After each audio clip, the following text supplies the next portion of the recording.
มีอยู่ไหมเจ้าแม่ไซทองอย่างฮะเจ้าแม่ไซทองผิดกับผีเฮี้ยนที่ต้นไทรคำว่าเจ้าแม่ไซทองคืออะไรผู้ที่ให้โชคให้ลาภถูกป่ะนะฮะมันคนละแบบเลยนะมันพลิกกันคนละแบบนั่นแหละคือ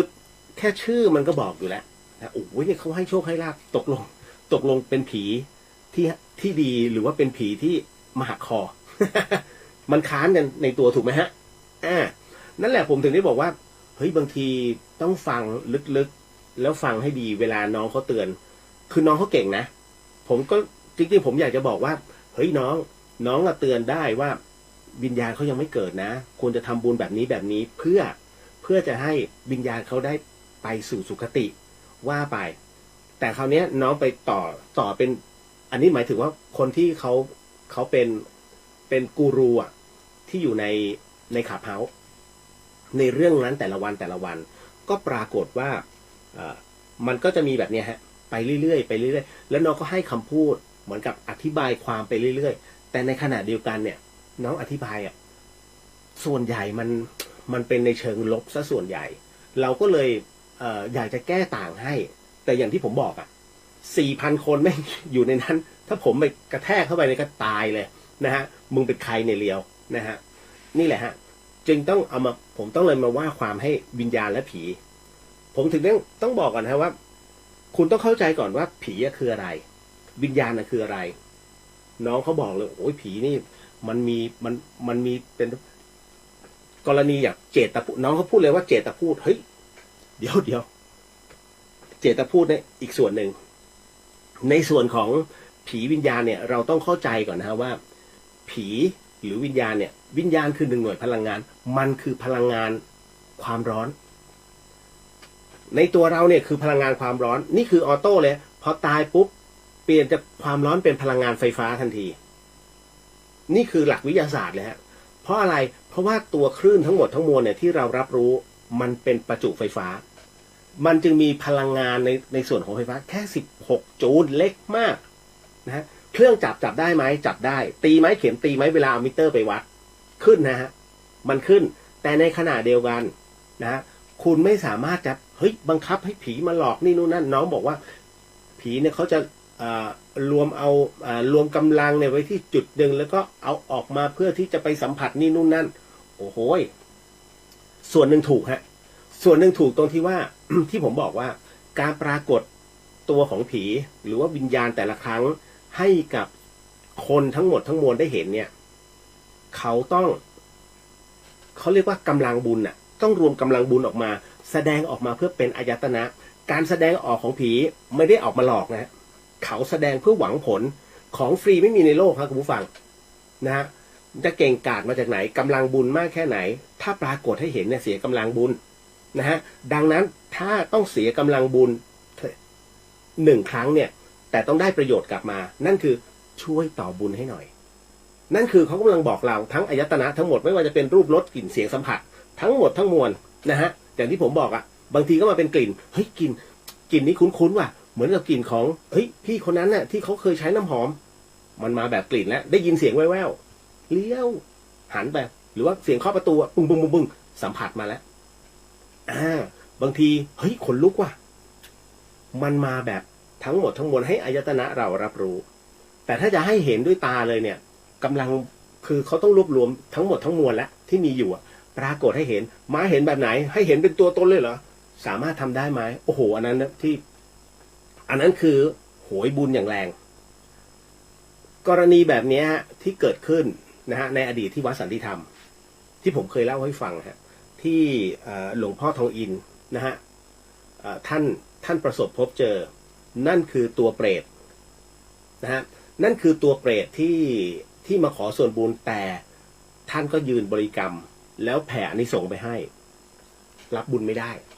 มันไม่ยอมรับหลวงพ่อทองอินตอนนั้นนะฮะตอนนี้พระอาจารย์ศรีนวลเป็นเจ้าวาดนะฮะเพราะหลวงพ่อทองอินซึ่งเป็นอดีตพระอุปชาผมนะท่านมรณภาพไปแล้วในขณะเดียวกันนะตรงนั้นนั่นเองครับหลวงพ่อท่านก็บอกว่า วิญญาณตัวนี้แรงมากไม่สามารถเขาไม่รับบุญต้องใช้ การทอดกฐินถึง2 ครั้งเขาถึงรับมัน เขาเรียกว่าอานิสงส์แห่งบุญในการโมทนาไปมันไม่ถึงพอมันไม่ถึงหรือมันแรงไม่พอในตัวกรรมที่เขาต้องรับไปเนี่ยเอาง่ายๆไอ้ที่วันเนี้ยเมายาบ้าแล้วฆ่าพ่อตัวเอง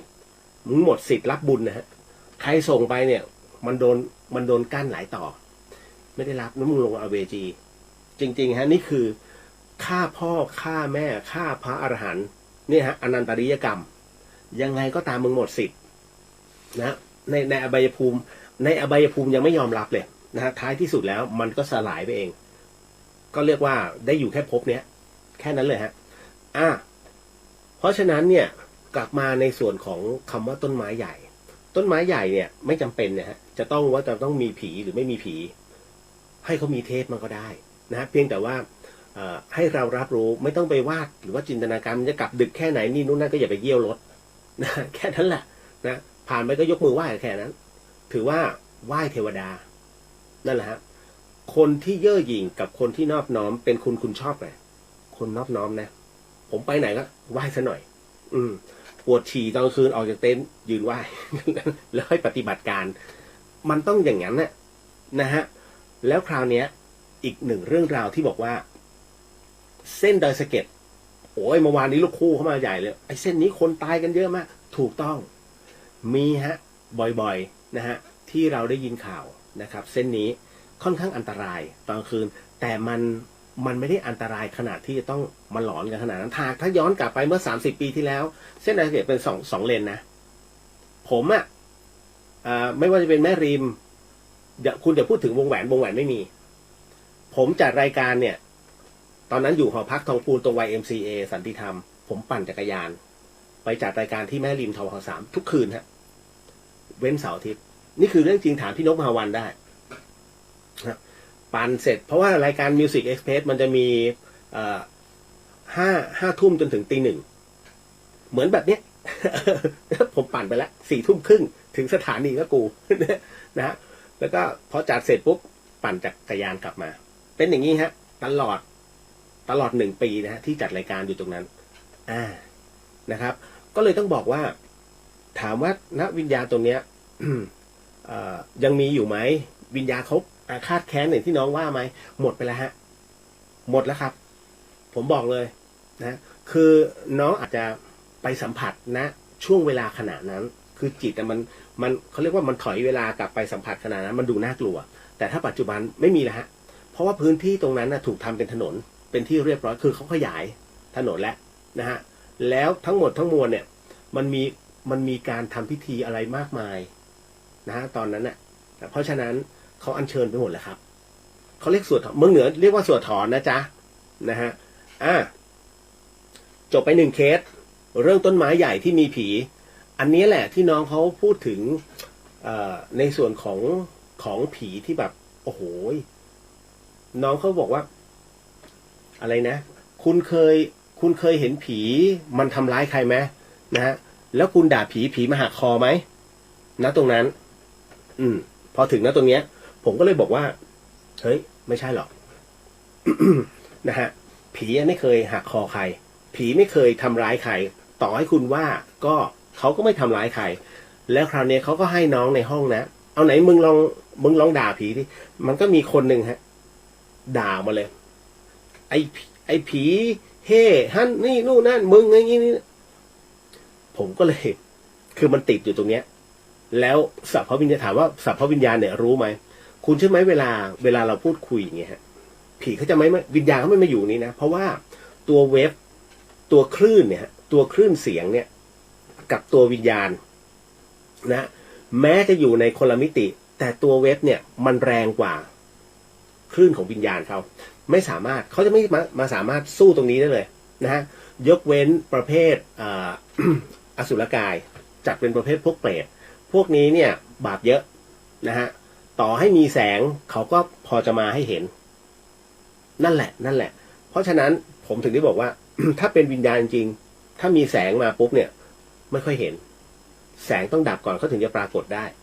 นั่นแหละน้องเขาพูดถูกอย่างหนึ่งว่าวิญญาณจะมาปรากฏตรงไหนก็คือมันต้องบอกว่าน้องบอกว่า มันต้องอยู่ในความมืดแล้วก็ต้องมีความชื้นสัมผัสถูกต้องฮะผมเคยบอกคุณผู้ฟังไปแล้วนานมากเรื่องที่ผมบอกว่าเหตุผลที่คนกลัวผีหนึ่งในนั้นเนี่ยผมจะบอกเสมอว่าผีไม่ใช่จะมาปรากฏกันง่าย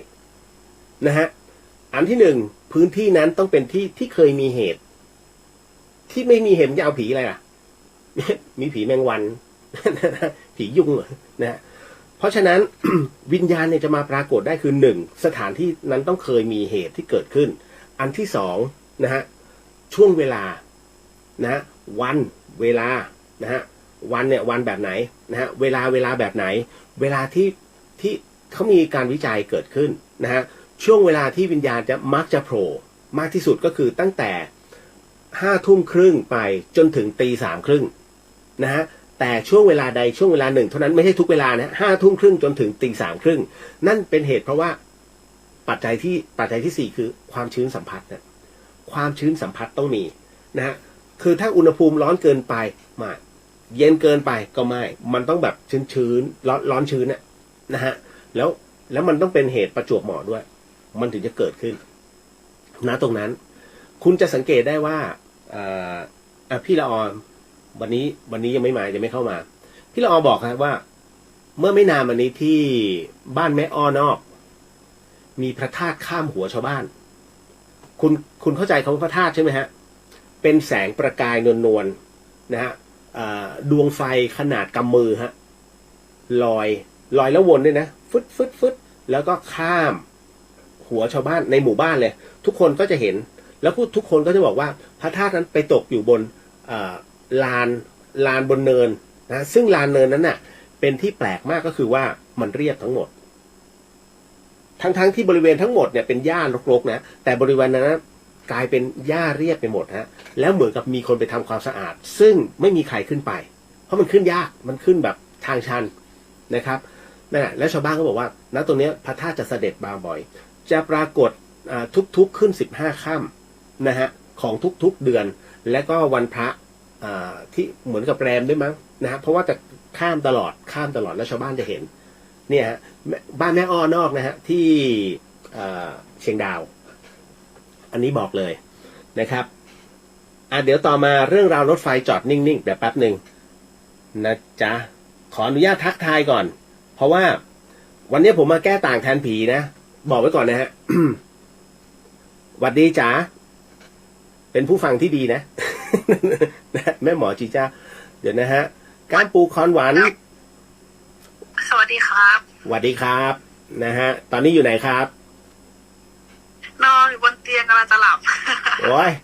อันนี้อยู่ที่กรุงเทพหรือว่าชลบุรีอยู่กรุงเทพอยู่แถวปฏิพัฒน์ที่เดิมตรงนั้นน่ะฆ่ากันตายเยอะอย่างที่บอกอ่ะแล้วจะพูดทำไมอะไรตอนเนี้ยฮะแต่จะเล่าประสบการณ์นิดหน่อยที่เร็วฟังอยู่ไอตัวเทพารักษ์ใช่ไหมถูกไหมพูดเรื่องเทพารักษ์ถูกปะคือตัวจ๋าเองก็เห็นไงอันนี้ขอเล่าประสบการณ์ช่วยพี่เร็วจัดรายการคือก็ที่มาสถานมชไงก็ตอนนั้นก็นอนห้องใต้ตึกไงตรงนั้นที่พักก็จัดรายการวิทยุเสร็จนั่นแหละก็ลงไปนอนแล้วก็พอตื่นต้องตื่นเช้าตื่นประมาณสักนอนงีบแป๊บเดียวต้องไปส่งน้องที่รู้จักกันตอนมาสักตี 4ไม่ถึงตี 5ดีเนี่ยเราก็ตื่นมาแล้วมันก็มีปล่องใช่ปะแล้วก็แบบแสงอะไรออกมาจากต้นไม้ต้นโพแล้วก็มองไปเป็นแสงลำสีทองเหมือนองค์พระต้นโพกลางเนี่ยกำลังเข้าไปอยู่ในต้นโพตรงกลางเนี่ยต้นโพใช่หน้าห้องที่เดียวนั่นไงนั่นแหละตรงนั้นเลยเราก็แบบก็ยังแบบคุยขนลุกคือแบบพูดถึงยังแบบมันแค่ชั่วกับพริบตาเดียวพี่เร็วคือเร็วมากคือมันเป็นแสงเนาะคือแบบชั่วกับพริบตาเดียวแล้วก็แบบมันไม่ใช่คือจะว่าเราตื่นแล้วเราแบบตาแบบไม่ดีก็ไม่ใช่เพราะว่าเราเพิ่งจะหลับเดียวเองแล้วก็น้องเขาจะให้ไปส่งตอนนั้นยังช่วงเป็นขึ้นรถไฟฟรีตอนตี 5ไงโครงการรัฐบาลเราต้องตื่นแล้วก็ไปส่งน้องไงนั่นแหละก็ตื่นมาแล้วก็แบบโอ้โหแบบลำแสงสีทองสวยมากแสงแบบคือแสงต้องแบบส่องมาแบบจนตาเราแบบเปิดคือแบบโอ้โหแล้วเราก็มองตอดไปแบบต้นโพแบบตรงนั้นเลยก็เลยเชื่อมาตลอดว่า เนี่ยเขามีจริงๆนะเทพารักษ์ที่รักษาต้นไม้อยู่อะไรเงี้ยประมาณนั้น อันนี้ก็เล่าประสบการณ์ด้วยตาเนื้อเราเลยตาเนื้อเลยนะ โอ้ยขอบคุณมากเพราะว่าล่าสุดเนี่ยที่มาค้าบูชาเนี่ยถ่ายภาพติดเห็นไหมที่พี่โพสต์ลงไปนะฮะที่เป็นดวงขาวๆอันนั้นน่ะดวงเทพเทวดาหายไปนานมากนะแล้วที่มาโมทนากันในวันที่มาค้าบูชาที่บอกที่ทำพิธีกันอ่ะแล้วท่านปรากฏทั้งหมดด้วยกันเนี่ยตอนแรกมา2 องค์ก่อนถ้าดูภาพนะที่จะเห็นภาพอ่ะจะมาก่อน2 องค์แล้วพอตุนุกเหมือนกับสวดไปเรื่อยๆมาองค์ที่3เฮ้ยแบบตกใจมากถ่ายติดได้ไงวะ นะหายไปนานมากฮะคือมันก็เลยทำให้มีความรู้สึกว่าเฮ้ยท่านกลับมาแล้วหลังจากที่หายไปนานอันเนี้ยน้องๆหลายๆคนที่อยู่ในพิธีจะเห็นนะฮะถูกไหมนี่อันนี้อะไรก็ต้องบอกไว้ก่อนนะครับกลับมาในเรื่องราวของรถไฟที่มันจอดนิ่งๆแล้วเดี๋ยวต้องบอกก่อนนะว่าผมมาว่าความให้ผีนะฮะทั้งที่ครั้งหนึ่งที่ตัวเองเคยเป็นผีแล้วผมจะรู้สภาวะของความตายไอ้ช่วงที่ผมตายไปอะเรารู้สึกยังไงแล้วท้ายที่สุดแล้วเนี่ยพอกลับมาแล้วเนี่ยทำไมเราจึงต้องมาทำตรงนี้นะฮะมันเป็นเรื่องที่แปลกคือน้องเขาก็บอกว่าอันนี้เป็นอีกหนึ่งเดี๋ยวผมต้องบอกก่อนว่าสิ่งที่ผมพูดเป็นอีกหนึ่งมุมมองนะคุณผู้ฟังนะครับเพราะว่าในส่วนตรงเนี้ยน้องเขาให้เรื่องราวในตัวของคลับเฮาส์เนี่ยในเรื่องของไอ้รถไฟที่มันจอดนิ่งแล้วเขาก็บอกว่าคุณรู้ไหมไอ้ที่รถไฟมันจอดนิ่งๆเนี่ย พวกผีตายโหงทั้งนั้นพอพูดถึงตรงเนี้ยนะฮะมันทำให้เราจึ๊กขึ้นมาเพราะว่าครั้งหนึ่งเนี่ยผมเคยเป็นร่วมกตัญญูเป็นอาสาเลยนะฮะแล้วเคยเก็บศพ เหตุการณ์นี้เกิดขึ้นนานแล้วเมื่อปี2503น่าจะ34น่าปี34นะฮะปี34เนี่ยผมเป็นอาสาใช้รหัสร่วมกันก็คือนคร44นะฮะเก็บศพของผู้เสียชีวิตตอนนั้นเนี่ยได้ยินในวอลแล้วนะฮะว่ามีผู้เสียชีวิตเหตุรถไฟทับที่สถานีรถไฟหลัก4พอไปถึงเดี๋ยวทุ่ง2 ห้องขออภัยไม่ใช่หลัก4ทุ่ง2 ห้องฮะ พอไปถึงตรงนั้นน่ะเสร็จปุ๊บโอ้โหคุณเชื่อรู้ไหมมันน่ากลัวมากมันน่ากลัวนี่คือครั้งแรกที่ผมเห็นการที่ศพนั้นถูกเฉือนหมดเลยจะเหลือคอแล้วก็ลำตัวส่วนบนส่วนล่างนั้นแขน2 ข้างขาดขาข้างซ้ายขาดแล้วลำตัวขาดทั้งตัวแล้วมันกองหมดนะพวกผมมีหน้าที่ว่าหลังจากที่พถก็คือพิสูจน์หลักฐานเนี่ย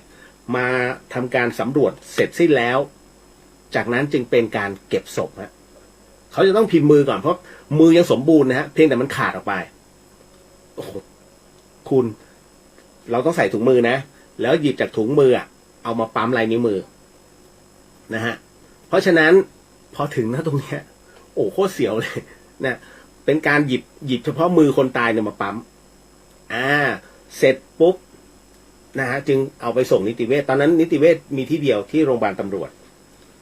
กลับมาในเรื่องตรงนี้เสร็จปุ๊บเนี่ยผมก็เลยจะบอกว่าพอน้องเขาพูดณวันนั้นน่ะผมก็เลยนึกในใจไอ้น้องเอ้ยนะฮะ1 ปีเคยถามการรถไฟไหม1 ปีสถิติของคนที่ถูกรถไฟชนเนี่ยมีไม่ถึง20 คนทุกปีนะฮะแล้วถ้าถามว่าแต่ละที่นั้นเนี่ยมันไม่ใช่ตายโหงขออภัยมันเป็นผีตายโหงก็จริงแต่มันไม่ได้อยู่ตรงนั้นทำไมจึงไม่ได้อยู่ตรงนั้นอันที่1อย่างที่ผมบอกนะฮะว่าพิธีกรรมในภาคเหนือเนี่ยเวลาตายปุ๊บเขาจะมีการอันหนึ่งเขาเรียกสวดถอนซึ่งสวดถอนไม่ใช่เฉพาะภาคเหนือทุกที่คุณจะเห็นเลยว่ามีการนำเอาพระสงฆ์เนี่ยผมบอกแล้วพระกับผีคือของคู่กันถูกไหมฮะเขาจะต้องทำนะฮะก็คือเขาจะต้องประกอบพิธีในการอัญเชิญวิญญาณกลับนี่แหละฮะนั่นคือสิ่งที่น้องเขาอาจจะไปสัมผัสในส่วนของบางพื้นที่ที่มันหายากไม่เจออันนี้ไม่ว่ากันถ้าบางพื้นที่ที่หายากไม่เจอผีเขาไม่ได้มาอยู่กับตามรถไฟนะฮะมันอยู่บริเวณทางนะฮะตัวรถไฟเองไม่ได้เกี่ยวแล้วการรถไฟทำบุญ ทำบุญตลอดทำบุญทุกครั้งนะฮะอันนี้ต้องบอกก่อนมันเป็นข้อมูลที่เรารับรู้อยู่แล้วแต่เข้าใจฮะว่าน้อง น้องพูดไม่หมดและพูดในเชิงตรงนั้นมันก็เลยกลายเป็นว่าคราวนี้กูขึ้นรถไฟกูต้องกลัวผีใช่ไหมไม่ใช่ผมบอกเลยฮะสิ่งที่คุณขึ้นรถไฟแล้วคุณควรจะกลัวมากที่สุดคือเห็บเหา ไรฮะไรที่บอก มึงควรจะกลัวฮะเพราะตรงนั้นแหละสำคัญที่สุด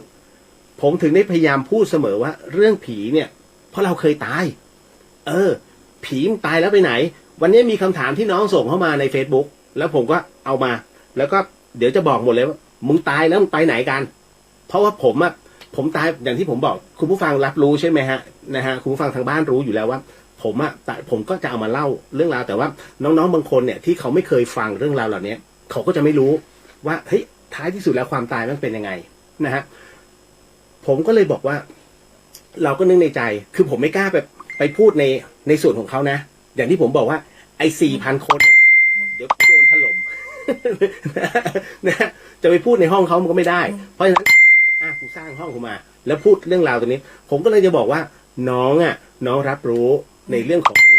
จิตวิญญาณของคนอื่นแต่น้องใช้บุญเปลืองมากเพราะฉะนั้นเนี่ยเรื่องบางเรื่องเขาไม่ให้รู้นะฮะไม่ใช่ว่าอยากจะให้รู้ถ้าให้รู้ทุกคนไม่จะระลึกชาติได้หมดผมเป็นคนที่ไม่เชื่อเรื่องผีแต่ท้ายที่สุดแล้วกูต้องมาเชื่อเรื่องผีเพราะว่ากูโดนกับตัวถูกไหมฮะ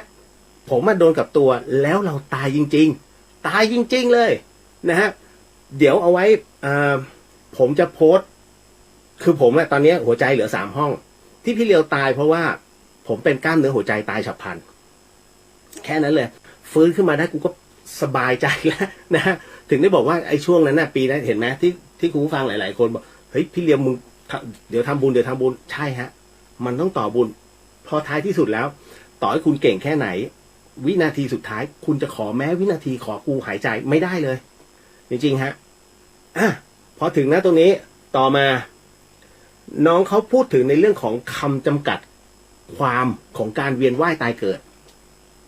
น้องเขาอธิบายในคลับเฮาส์ในส่วนของการเวียนว่ายตายเกิดเนี่ยนะฮะก็จะบอกว่าเฮ้ยเวลามันตายเนี่ยมันก็จะเที่ยวหลอกหลอนตรงนั้นคือน้องยังไม่เข้าใจในเรื่องของการเวียนว่ายตายเกิดทุกอย่างมันดำเนินไปด้วยตามบุพกรรมนะฮะบุพกรรมเนี่ยเป็นตัวกำหนดว่ามึงจะเวียนว่ายตายเกิดแบบไหนวิถีจิตน้องเขาไม่เคยเรียนน้องไม่เคยรับรู้ว่าวิถีจิตของคนเราจิตคนเราเนี่ยแบ่งเป็นด้วยการ7 วงล้อ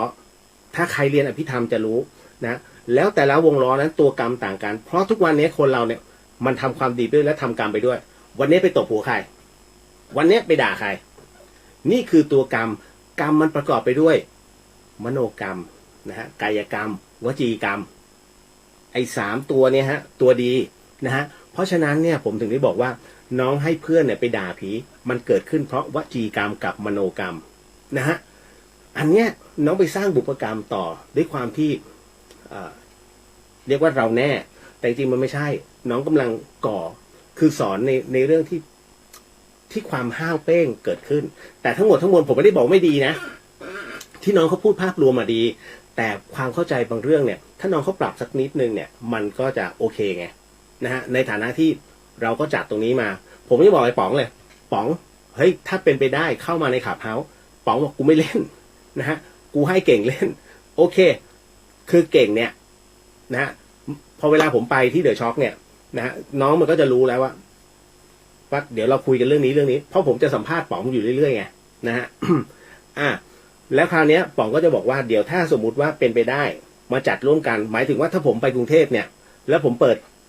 ตัวแอปขับเฮาขึ้นมามึงกับกูเนี่ยจัดด้วยกันตรงนี้เลยโอเคผมก็โอเคเอาตามนั้นนะป๋อง นะมันก็รับปากแล้วก็เดี๋ยวประมาณสักผมจะลงกรุงเทพอีกทีคือประมาณน่าจะวันที่28นะฮะไม่28ก็29ผมขับรถลงกรุงเทพเดี๋ยววันนั้นจะเปิดขับเฮาส์แล้วเดี๋ยวให้ป๋องมานั่งด้วยนะฮะเดือนนี้แหละนะครับต่อมา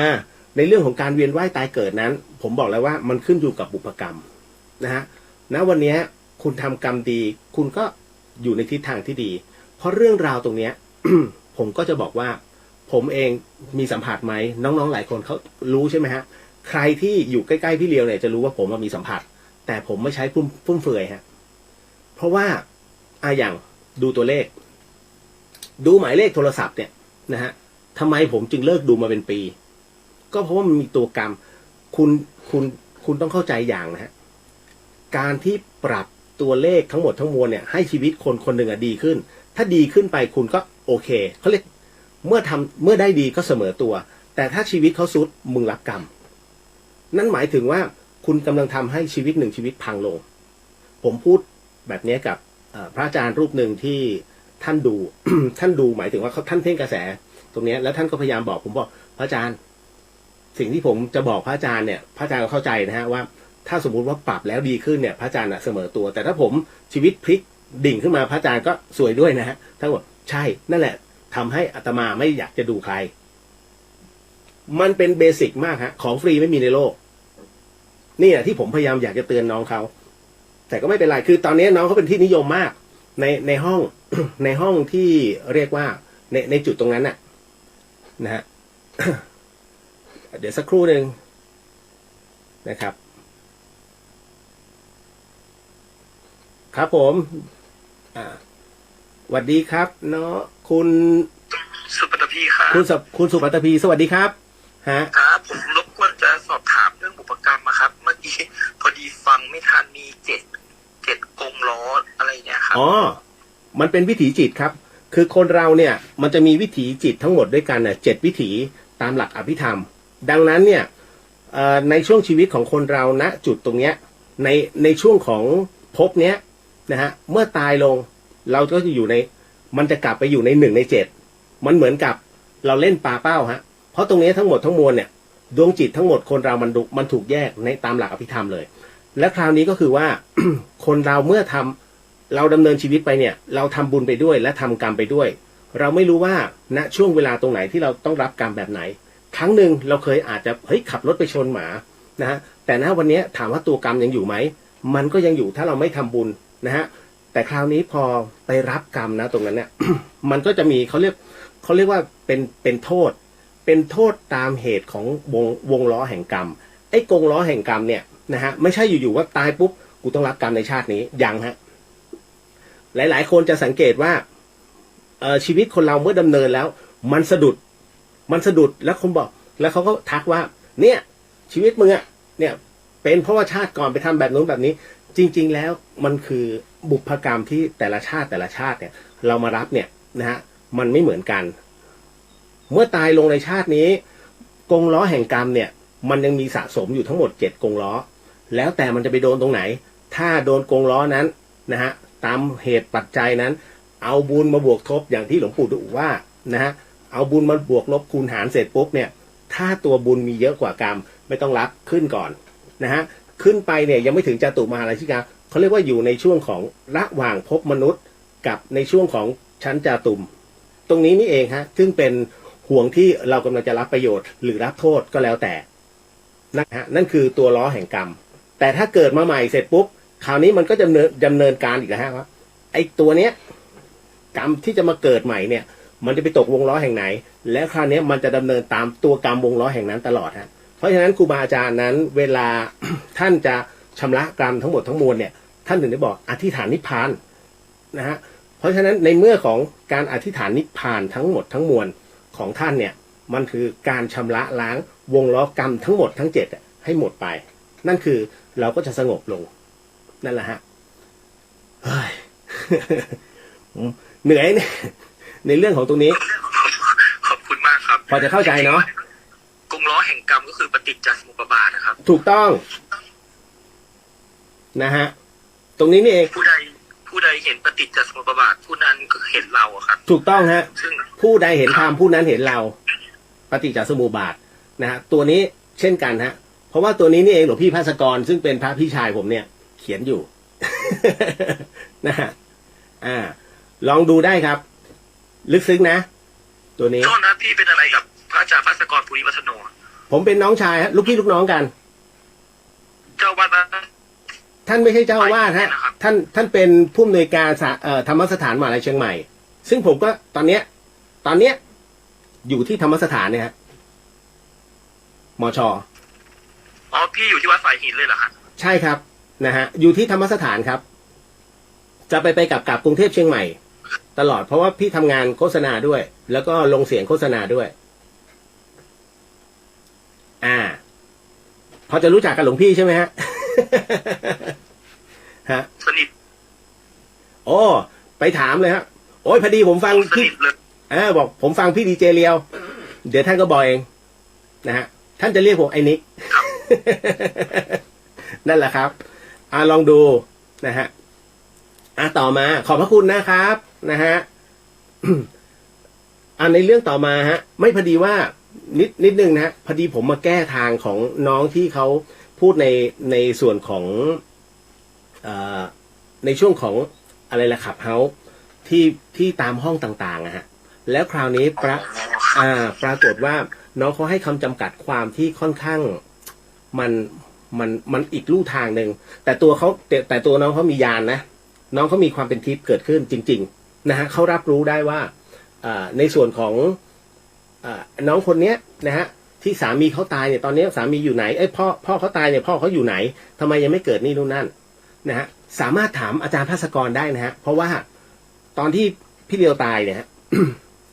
หลวงพี่เดินเข้ามานั่นนะฮะแล้วก็มาจับแขนผมถึงได้ฟื้นขึ้นแล้วท่านบอกมึงอยู่นิ่งๆแล้วก็ต่างคือเรากับท่านเนี่ยเป็นพี่เป็นน้องกันผมไม่เคยที่จะอยู่นิ่งๆแล้วก็จ้องหน้าท่านประมาณท่านแผ่เมตตาให้ผมประมาณ5 นาทีจึงมีกำลังขึ้นมาอีกรอบหนึ่ง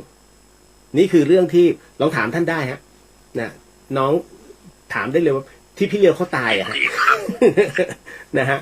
เหตุการณ์นี้เกิดขึ้นที่ลำพูนฮะโรงพยาบาลฮาริพูนชัยถ้าไม่ได้ท่านผมก็แย่เหมือนกันนะอ๋อฮาริพูนชัยใช่ผมอาจารย์สอนโรงพยาบาลนี้เลยครับไม่ใช่ฮะไม่ใช่ผมไปตายฮะครับหมายถึงผมเป็นอาจารย์สอนโรงพยาบาลนี้ฮะจริงดิที่ลำพูนใช่ครับนานหรือยังไม่นานครับผมป๊อปปูล่ามากในโซนภาคเหนือเนี่ยครับโอ้ฮะโอ้ยินดีฮะอาจารย์โอ้ตายแล้วยินดีฮะผมพอดีไม่มีอะไรครับผมก็อยากจะสอบถามเพราะว่าบางทีแล้วก็อยากให้พี่เรียวเวลาอ้างพุทธพจน์อะไรก็ตามแต่ครับว่ามันมาจากธรรมบทไหนเพราะว่าอย่างเช่นตอนนี้สมาชิก4 ท่านที่ฟังอยู่บางทีเขาบอกวงล้อแห่งกรรมมันก็คือจริงๆปฏิจจสมุปบาทนั่นเองครับมันเป็นจากปัจจัยตาเนาะซึ่งในกระบวนการศึกษาพวกนี้อย่างพี่บอกว่ามาจากอภิธรรมเนี้ยมันมาจากอภิธรรมบทไหนสังฆะธรรมะเอาให้ซื้อตัวไหนก็หมายถึงว่าไม่คือด้วยความที่ผมศึกษาพุทธศาสนาครับเวลาเราคำของพระพุทธเจ้าอะไรอย่างเงี้ยหรือว่าเราอ้างอิงอะไรอย่างเงี้ยพี่ก็ต้องระมัดระวังนิดนึงว่าสิ่งเนี้ยพระพุทธเจ้าได้พูดจริงไหมอย่างจิตมี7 ดวงก็จริงแต่ว่าในอภิธรรมมีทั้งหมด11 ดวงที่มันแตกดับแต่ว่าเขารวบให้เหลือแค่7เท่านั้นเองอะไรอย่างเงี้ยครับโอ้โมทนาสาธุว่า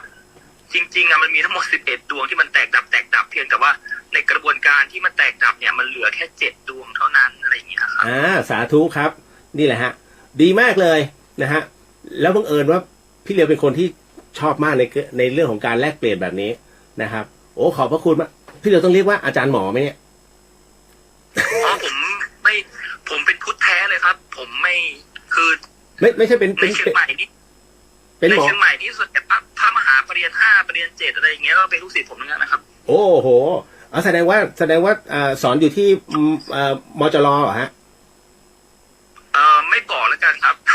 เพราะว่าคือมันคือเรื่องพวกนี้ครับที่มันเป็นเรื่องของ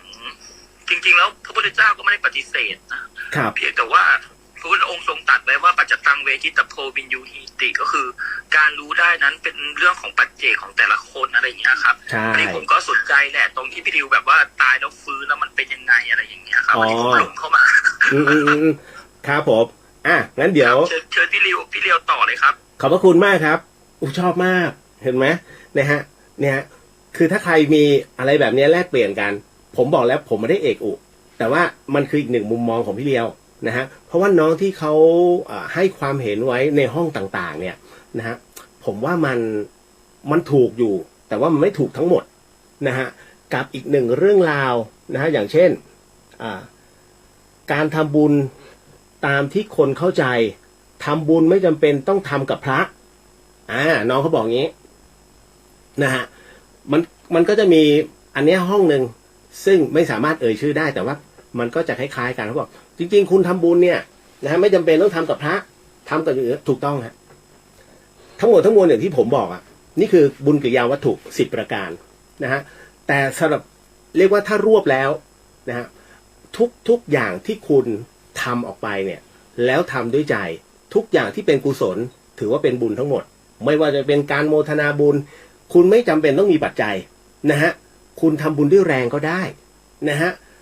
อยากจะทำบุญอยากจะช่วยคนคุณช่วยคนแก่ข้ามถนนคุณก็ได้บุญเพราะมันมีปิติเกิดขึ้นนี่ฮะเพราะฉะนั้นน้องถึงได้บอกว่าเฮ้ยไม่จำเป็นต้องทำบุญกับพระก็ได้ถูกต้องแต่มันมีเหตุครับนะฮะอย่างนี้ฮะถ้าคนทำบุญเป็นคุณต้องรู้ครับว่าค่าตัวของคนไม่เท่ากันทั้งหมดทุกสรรพสิ่งนั้นมันมีการเขาเรียกว่ามีค่าตัวทั้งหมดค่าตัวพระก็ไม่เหมือนกันนะพระบวชใหม่พระบำเพ็ญมาแล้วพระอรหันต์นะแล้วแต่เลยฮะเหมือนกันกับบุคคลเช่นกันฮะบุคคลนั้นก็จัดอยู่เป็นลำดับเช่นกันนะไม่ว่าจะเป็นปุถุชนธรรมดานะหรือว่าจะเป็นประเภทสกิทาอนาคามันเป็นลำดับเพราะฉะนั้นการทำบุญนะบุคคลเนี่ยจะแบ่งออกเป็นทั้งหมด4ระดับพี่ถูกต้องตัดยูวิปจิตัดยูเนยยะแล้วก็โง่ดักดานนี่คือปัฏฐานปรมาถ้าเป็นการวัดพระอรหันต์เนี่ยเราก็จะวัดตามนั้นละพี่โสดาบันสกทาคามีอนาคามีแล้วก็อรหันต์ครับถูกต้องนะฮะคือพี่เลียวจะรวบให้แบบชาวบ้านเป็นศัพท์แบบบ้านๆให้เขาเข้าใจกันถ้าเป็นศัพท์ทางพุทธศาสนามันเป็นลึกซึ้งก็กลัวพี่เลียวกลัวเขาไม่เข้าใจฮะนะฮะเพราะว่าเดี๋ยวอันนี้บอกก่อนว่าพี่เลียวไม่ได้เปิดเฉพาะในขับเฮ้าส์นะฮะอันนี้เปิดทั้ง Facebook แล้วก็สถานีวิทยุพร้อมกันเลยเพราะฉะนั้นเนี่ยในการแลกเปลี่ยนจริงกดขับเฮ้าส์ป่ะก็กดขับเฮ้าส์ด้วยไม่มันไม่ผิดกฎขับเฮ้าส์เหรอพี่เอาเสียงออกจากขับเฮ้าส์ไปชาวฮอลรีแคปกันนะเหรอโอเคงั้นไม่เป็นไรงั้นถือว่าแค่วันนี้วันเดียวแต่ว่าโอเคเราไม่บอกกันนะนิดนึงเพราะว่าเป็นการกระจายบุญแต่คราวนี้ก็นิดนึงแล้วกันนะฮะเนื่องจากว่าในเรื่องของการทำบุญทั้งหมดทั้งมวลเนี่ยผมเห็นแล้วหลายๆคนก็พยายามจะทำหลายๆสิ่งซึ่งมันเป็นความดีเราไม่ได้ว่ากันบุญคือความดีนะบุญคือความสุขความเจริญอะไรก็ตามที่คุณทำแล้วมันสบายใจทำเลยครับนะฮะไม่เบียดเบียนคนอื่นไม่เบียดเบียนชาวบ้านนั่นแหละเขาเรียกเป็นบุญนะฮะแต่ค่าของบุญที่ได้รับมันก็เขาเรียกว่าตามอัตราในเรื่องของการทำงานถูกไหมเพราะฉะนั้นเนี่ยผมถึงต้องบอกว่าเฮ้ยบางอย่างเนี่ยนะฮะถ้าเราจะทำเราต้องคิดก่อนนะว่ามันใช่ไม่ใช่อย่างเนี้ยอย่างผมพูดถึงกงล้อแห่งกรรมที่น้องเขาทวงมามันคือปฏิจจสมุปบาทถูกต้องฮะนะฮะแต่ถ้าถามพ่ออุ้ยแม่อุ้ยรู้ไหมไม่รู้ ไม่เป็นไรเราไม่ว่ากันอันนี้น้องอธิบายให้ฟังแล้วนะฮะเดี๋ยวนิดนึงนะฮะสวัสดีพี่เลียวขออนุญาตอะไรเนี่ยเขาอะไรเนี่ยแซวพี่เลียวว่าวันนี้ยกให้พี่เป็นทนายให้สรรพวิญญาณเพื่ออธิบายข้อกล่าวหาจากห้องขับเฮ้าที่กล่าวถึงขอบพระคุณนะครับคืออย่างนี้การพูดถึงในส่วนของวิญญาณเนี่ยในทางเสียหายจริงผมจะบอกว่าทุกดวงวิญญาณก็มีชีวิตนะแต่เขามีชีวิตเป็นทิพย์คือเป็นโอปปาติกะคราวนี้มาพูดถึงในส่วนของตอนที่ผมตายบ้างนะฮะเพื่อจะให้น้องเขาจะได้อยากรู้ว่าไอตอนที่ตายเป็นยังไงอีกรอบไม่เป็นไรนะคุณผู้ฟังทางบ้านนะฮะก็จะบอกว่าอย่างนี้ฮะในตอนแรกเนี่ยผมเป็นนักกีฬาเลยนะฮะแล้วไม่มีคำว่าไม่สบายมาก่อนตรวจร่างกายตลอดวิ่งด้วยนะฮะเพราะฉะนั้นความแข็งแรงเกิดขึ้นแน่นอนแต่บังเอิญในวันนั้นเนี่ย ค่ำคืนก่อนหน้านั้น1 คืนนะของเดือนกุมภาพันธ์ผมกำลังจะทำงานสักอย่างหนึ่งแล้วมันมีในส่วนของอะไรล่ะพวก messenger มันเด้งขึ้นมาแล้วบอกพี่ตอนเนี้ยหนูว่าโดนของ แล้วยังไงแต่ว่า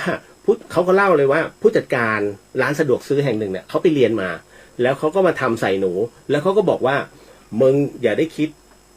เหมือนกับว่าอย่าได้คิดแก้นี่นู่นนั่นนะเพราะไม่งั้นกูจะเอามึงให้ตายเขาก็เกิดความวิตกอยู่ๆมาขู่เขาแบบนั้นแล้ววันนั้นเป็นอะไรไม่รู้20 รายฮะ20 รายที่มันโผล่ขึ้นมาเราก็เอาอย่างนี้แล้วกันฮะน้องๆเดี๋ยวคืนนี้ผมเนี่ยจะจัดรายการแล้วผมก็จะบอกพระคาถาให้ผมเองไม่ได้เก่งนะคุณผู้ฟังต้องบอกก่อนนะคือเรารับรู้เรามีครูบาอาจารย์เรารับทั้งหมดทั้งมวลมาแต่คราวนี้ฮะในส่วนของตรงนี้นี่เองพอจัดรายการเสร็จปุ๊บตอนนั้นผู้โผล่ลงมาหลอนถูกไหมเที่ยงคืนถึงตี 3ผมก็น้องคนไหนที่โดนของฟังเอาไว้ผมก็จะพูดเป็นฉากๆเลยก็จะใช้คาถาเขาเรียกคาถาแบบอนุบาลมากโคตรอนุบาลเลยฮะเขาเรียกว่าเป็นคาถาถอนเสมาตอนนั้นพอให้คาถาถอนเสมาไปเสร็จปุ๊บนึกในใจเลยพอเลิกตี 3แล้วว่าพรุ่งนี้มีเรื่องเข้าแน่ๆไม่เป็นไรจริงๆฮะตื่นเช้ามาอีกวันหนึ่งมีเมสเซจมา Messenger บอกว่าพี่เลียวเมื่อคืนหนูทำงานนะพี่เลียวผมทำงานไม่ทันฟังครับกว่าจะกลับบ้านโอ้โหนะก่อนจะขี่รถกลับบ้านรายการเลิกไปแล้วทำไงละโอ้สวยแล้วเอาอย่างนี้น้องๆเดี๋ยวพี่เราจะโพสต์ให้แล้วกันผมก็จัดการพิมพ์ฮะแล้วคุณเชื่อไหมพอกด enter ปังเท่านั้นแหละหัวใจมันเฮ้ยมันแปลกๆแต่ว่าช่วงนั้นมันเป็นช่วงสายๆไม่เป็นไรบังเอิญว่าช่วงบ่ายผมมีนัดที่ลำพูนก็เลยขับรถเนี่ยไปที่แมคโครตอนแรกไปบิ๊กซีลำพูนก่อนแล้วก็มาซื้อของที่แมคโครลำพูนเพื่อที่จะซื้อแก้วตอนนั้นผมทำร้านอาหารอยู่ก็เลยซื้อแก้วเสร็จปุ๊บปรากฏว่าคุณเชื่อไหมเหตุการณ์มันเกิดขึ้นที่แมคโครเลยมือผมเนี่ย ที่ว่าผมแข็งแรงปุ๊บเฮ้ยแม่งเริ่มสั่นเริ่มไม่มีแรงเงินจะหยิบแบงค์จากกระเป๋าเนี่ยที่จะให้แคชเชียร์อยู่ๆแม่งร่วงเฉยเลยเฮ้ยเราก็มองมือเกิดอะไรขึ้นวะแล้วทำไมมันเบาๆจากนั้นฮะพอกำลังจะเดินไปผมเดินแทบไม่มีแรงนะเหงื่อเริ่มออกหัวเกิดมีความแบบเฮ้ยคอแห้งอยากจะอาเจียนนึกแล้วเฮ้ยกูไม่ปกติแล้วรีบเปิดรถทันทีฮะผมก็ใช้น้ำมาดื่มหมดไปขวดนึงยังไม่หายเสร็จปุ๊บพอดีมีเจ้าหน้าที่รปภเนี่ยที่แมคโครตอนนั้นเดินมาผมเลยบอกพี่ครับจากนี่ถึงโรงพยาบาลเนี่ยมันใช้เวลานานแค่ไหนเขาบอกว่าจากนี่ถึงโรงพยาบาลก็น่าจะประมาณสัก10 นาทีเห็นจะได้10 นาทีผมรับได้ผมเลยบอกมีมอเตอร์ไซค์รับจ้างดันติดกรุงเทพไงมีมอเตอร์ไซค์รับจ้างไหมก็บอกว่าไม่มีพอไม่มีเสร็จปุ๊บเนี่ยรปภเขาก็เลยแจ้งทางแมคโครเจ้าหน้าที่แมคโครดีมากนะแมคโครลำพูนทุกคนเนี่ยเอายาดมออกมาให้เอาแอมโมเนียมาให้ผมไม่ได้อยากจะเป็นลมแต่ตอนเนี้ยมันคลื่นไส้มันจะแย่แล้วโอ้โหแล้วเหงื่อออกแล้วขนแขนลุกผมเปิดแอร์เบอร์ 4นะแรงมากที่รถเป่าแล้วเฮ้ยมันก็ยังไม่ดีขึ้นเหงื่อยังออกนะฮะคราวนี้แบบมือตัวเริ่มเย็นแล้ว ที่รปภเขาขับรถมาจอดพอจอดเสร็จปุ๊บผมก็รีบแข็งใจเลยฮะปิดรถเสร็จปุ๊บเข้ารถของพี่รปภพอรถออกปุ๊บผมรู้แล้วกูไม่รอดแน่ๆเลยกดโทรหาหลวงพี่ภาสกรหลวงพี่ตอนนี้ไม่ไหวนะมันแย่อ่ะเนี่ยมันเหงื่อมันออกหัวเต็มที่หลวงพี่รู้ทันทีเลยเฮ้ยมึงไปเข้าโรงพยาบาลเสร็จปุ๊บแล้วบอกเลยว่าที่ไหนพอดีว่าพี่รปภเขาจะไปส่งโรงพยาบาลนี้บอกเสร็จผมรู้เลยว่านี่คือแรงครั้งสุดท้ายของผมก็เลยควักเอาประกันชีวิตกับบัตรประชาชนฝากให้พี่รปภถ้าผมเป็นอะไรไปนะฮะช่วยยื่นให้หน่อยแล้วกันวางเสร็จปุ๊บพอผมวางมือที่ตักปุ๊บคุณเชื่อไหมแค่วางมือที่ตักผมเห็นตัวเองแม่งมันนั่งอยู่ตรงนั้นแล้วยังไงวะเนี่ยเฮ้ยกูนั่งอยู่นี่แล้วมาอยู่ตรงนี้ได้ไงวะคือมันหลุดออกมาเฉยเลยแต่ในขณะเดียวกันพี่รปภเขาบอกเดี๋ยวถึงแล้วนะครับสิ่งที่เขาพูดผมก็ได้ยินนะคุณเข้าใจใช่ไหมฮะวิญญาณเนี่ยมันออกมาข้างนอกแต่วิญญาณเนี่ยเร็วมากมันเข้าออกเร็วมากครับปั๊บเร็วมากๆจนเรามีความรู้สึกว่า เหมือนไม่ได้ตายอ่ะแต่เห็นนะเหมือนกับเฮ้ยกูแยกร่างที่2ออกมาเห็นอีก1ร่างอยู่นี้จนถึงโรงพยาบาลทั้งหมดทั้งมวลเนี่ยได้ยินหมดที่เขาสั่งเอ้ยคนนี้นั่งไม่ได้เอาเปมาเอาเปมาเสร็จปุ๊บลอยตามเปและตัวหนึ่งอีกอันหนึ่งก็อยู่ในเปก็คือนอนมันเหมือนกับว่าผมนอนหลับตาแต่เห็นทั้งหมดใครเห็นมั่งเห็นหมดแล้วมันเข้าออกแบบเนี้ยเร็วมากมันเหมือนแบบอีก1ร่างอ่ะวิญญาณที่อยู่ข้างนอกกับตรงเนี้ยเป็นคนคนเดียวกันนี่คือสิ่งที่มันเกิดขึ้นแล้วหลังจากนั้นเนี่ยคุณผู้ฟังพอถึงตรงเนี้ยมันทำให้เราอะไรล่ะเหมือนกับพอ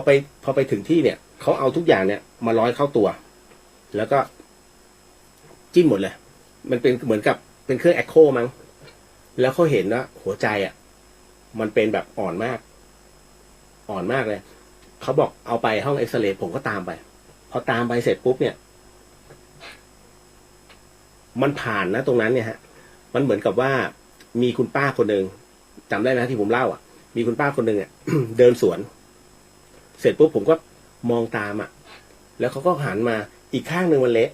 เฮ้ยนี่กูตายแล้วเหรอเราบอกกับตัวเองนี่มึงตายแล้วเหรอ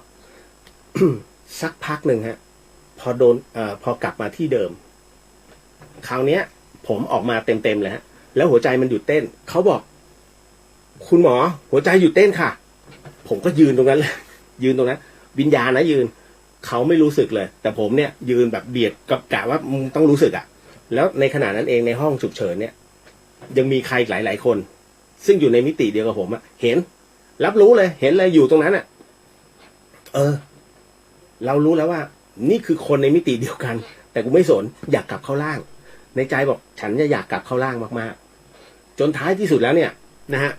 มันก็เลยทำให้เรามีความรู้สึกว่าเฮ้ยทำไงดีอะนั่นแหละคือสิ่งที่แบบผมบอกเลยว่าถ้าคุณจะขอชีวิตก่อนตายแม้วินาทีคุณก็ขอไม่ได้แต่พอถึงตรงนั้นเราเลยบอกว่าโอ้ยเนี่ยเอายังไงอยากจะกลับอะอธิษฐานแล้วคุณป้าคนนั้นอะเขามาจับขาล่างผมอะแล้วก็บอกว่าขอบุญหน่อยพอถึงแบบเนี้ยผมถึงได้มั่นใจว่ากูไม่ตายแน่ๆเพราะว่าวิญญาณคุณป้าคนนั้นมาบอกว่าขอบุญหน่อยแล้วก็จริงๆฮะหลวงพี่ภัสกร ได้ยินเสียงแบบตึบผู้ช่วยที่ห้องฉุกเฉินบอกว่าไม่ได้ครับญาติเข้าไม่ได้ครับแต่หลวงพี่มาตึงแล้วภาพที่เห็นนะฮะผมเห็นมีผู้ชายคนหนึ่งนุ่งเตี่ยวก็คือนุ่งจุงกระเบนนะครับถอดเสื้อนุ่งจุงกระเบนสีแดงอ่ะยืนอยู่แล้วคราวนี้ฮะเขาก็เหมือนกับยืนมองอยู่เราก็เห็นแล้วว่าตัวเล็กแล้วสักพักพอหลวงพี่มาถึงกำลังจะมาถึงตัวเนี่ยผู้ชายคนนี้มายืนคือลอยอยู่ตรงหน้าแล้วมีบ่วงอันนึงขึ้นมานึกเฮ้ยแล้วสักพักมันเหมือนในหนังอะทุกอย่างฟรีดแล้วก็ดำฟลุ๊บหลวงพี่มาจับมือแล้วผมก็ลืมตาขึ้นมาคือในช่วงขณะนั้นเนี่ย45 นาทีแห่งความตายมันมีความรู้สึกว่าเฮ้ยทั้งหมดทั้งมวลนี้โชคดีมากไม่เหมือนฝันไปแล้วหมอ หมอก็เลยให้ดูว่าพอฟื้นขึ้นมาเนี่ยหมอก็เลยให้ดูหัวใจนะบอกว่าห้องเนี้ยพังแล้วหัวใจห้องบนขวาของผมมาพังส่วนหัวใจห้องบนซ้ายมันเต้นแต่น้อยลงนะฮะผมก็มารับรู้ว่าไอ้หัวใจห้องที่สำคัญที่สุดอ่ะจริงๆมันเป็นห้องซ้ายเพราะห้องซ้ายเป็นห้องที่ผลิตไฟฟ้าสู่ร่างกายนะฮะทำไมจึงเป็นเช่นนั้นก็คุณคิดว่าสมองเราทำงานด้วยอะไรฮะหัวใจเราทำงานด้วยอะไรเต้นมันใช้พลังไฟฟ้าจริงที่มันเต้นอยู่แบบนี้ฮะมันก็เลยทำให้เรารู้ว่าอ๋อเนี่ยที่เวลาหัวใจมันวายแล้วมันตายเนี่ยเพราะไอ้ห้องซ้ายมันพังแต่ผมโชคดีที่เป็นห้องขวาบนนะฮะเป็นห้องแค่จ่ายเลือดเข้าแต่ถามว่าปัจจุบันเนี่ยก็ยังใช้ได้3ห้องนะห้องนี้กู้ไม่ได้แล้วเขาบอกกล้ามเนื้อหมอบอกว่าคุณเนี่ย1 ใน 1,000ที่กล้ามเนื้อหัวใจตายแล้วมันยังรอดกลับมาได้นี่แหละโอ้มันก็เลยเป็นเหตุนะฮะว่าเป็นอีกหนึ่งสิ่งที่เราได้รับรู้แล้วว่าโชคดีมากผมถึงกลับมาแล้วก็จัดรายการเนี่ยแล้วก็ทำแต่ความดีไม่ใช่เมื่อก่อนทำชั่วไม่ใช่นะก็คือทำดีนี่แหละนะฮะ สวัสดีครับพี่เลียวสวัสดีครับผมนะฮะคุณชัยรัตน์สวัสดีครับนะฮะแล้วก็มาคุณอ้วนสวัสดีครับนะคุณนายตื่นสายมาแล้วเอานิดนึงน้องมาถามไว้นะครับก็ตอบไปเลยแล้วกันยุ้ยบอกว่าถามในเรื่องของคือผมรวบนะฮะระหว่างคำถามน้องยุ้ยกับเนยคือลูกสามารถตัดผมพ่อได้หรือเปล่านะฮะหากพ่อบวชเนี่ยนะครับจากข่าวของพี่เอกชัยวันนี้ที่บวชนะฮะแล้วเจนนี่เขาไปตัดผมนะฮะก็เลยต้องแล้วพอดีน้องเนยก็เลยถามว่าบวชพระกับบวชแก้บนเนี่ยนะฮะมันต่างกันไหมต่างกันนะฮะผมบอกก่อนว่าบวชพระเนี่ยนะฮะอย่างเอกชัยเนี่ยถามว่าเจนนี่ตัดได้ไหมเจนนี่ซึ่งอายุน้อยกว่าคือคนไทยเนี่ยเวลาบวชนะฮะมักจะถือว่าเด็กที่อายุน้อยกว่าไม่ควรตัดผมนะฮะแต่คราวนี้เจนนี่มาในฐานะแขกแล้วก็เป็นผู้ขออโหสินะครับเป็นการบวชแก้บนตัดได้ไหมตัดได้แต่ถ้าเป็นลูกสาวตัดไม่ควรฮะนะครับไม่เหมาะนะครับประเพณีไทยเขาจะไม่อนุญาตแบบนั้นเลยส่วนกรณีของคุณที่บวชหน้าไฟนะฮะเดี๋ยวนะฮะกรณีบวชหน้าไฟเนี่ยฮะเดี๋ยวนะคืออย่างนี้บวชหน้าไฟคุณต้องเข้าใจก่อนหน้าไฟไม่ได้บวชพระนะหน้าไฟคือการบวชเนนนะฮะบวชพระกับบวชเนนไม่เหมือนกันนะฮะบวชพระนี่ก็จะใช้เอสาหังหรือว่าอุกาสะในการใช้บทแล้วก็ต้องมีพระอันดับทั้งหมดมีอุปชา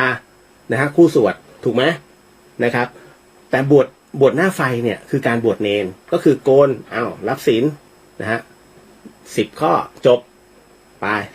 แค่นั้นต่างกันจ้ะต่างกันเก็ตนะฮะหมดต่อมาพี่วันก่อนฝันถึงคนตายที่ว่าเป็นเพื่อนเล่นกันเมื่อเด็กน้อยแต่ไปได้ไม่ได้ไปร่วมงานศพเราจะขออโหสิกรรมได้ยังไงทางไหนบ้างขออโหสิกรรมได้ครับนะสามารถขออโหสิกรรมได้เพราะตรงนี้นี่เองเนี่ยในส่วนการขออโหสิกรรมนะฮะคุณสามารถที่จะทำพิธีได้ยุ้ยมีบทอโหสิกรรมอยู่แล้วยกได้เลยทั้งหมดทั้งมวลเนี่ยน้องเพ่งจิตไปที่ตัวเขานะฮะนิดนึงนะฮะ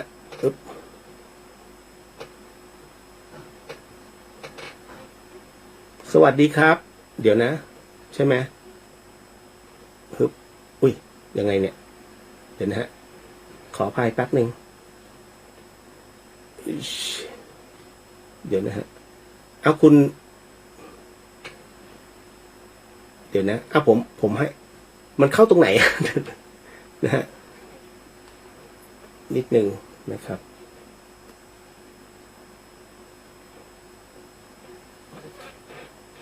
เดี๋ยวนะครับสวัสดีครับคุณฉัตรธนาใช่ไหมครับขึ้นไหมเอ่ยผมกดไปแล้วนะฮะเดี๋ยวสักครู่หนึ่งนะฮะก้ามปูสวัสดีฮะอัน34ผมยังไม่เกิดเลยพี่ ตายแล้วจะบอกพี่แก่ใช่ไหมฮะคุณกัตพรเทพารักษ์อยู่กรุงนะฮะถูกต้องถนนเทพารักษ์ไม่ใช่นั่นมันถนนอันนี้เขาหมายถึงว่าเทพารักษ์ก็คืออารักษ์นะฮะนะครับก็คือเทวดานั่นแหละที่อยู่กับต้นไม้เดี๋ยวนะฮะแป๊บนึงตรงไหนฮะขึ้นตรงไหนแป๊บนึงทำไมไม่ขึ้นอ่ะผมจะให้พูดแล้วเนี่ยมันดีดออกอ่ะแย่แล้ว แย่แล้วเดี๋ยวนะฮะ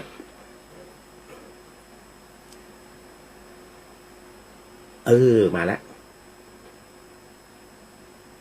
ตึ๊ด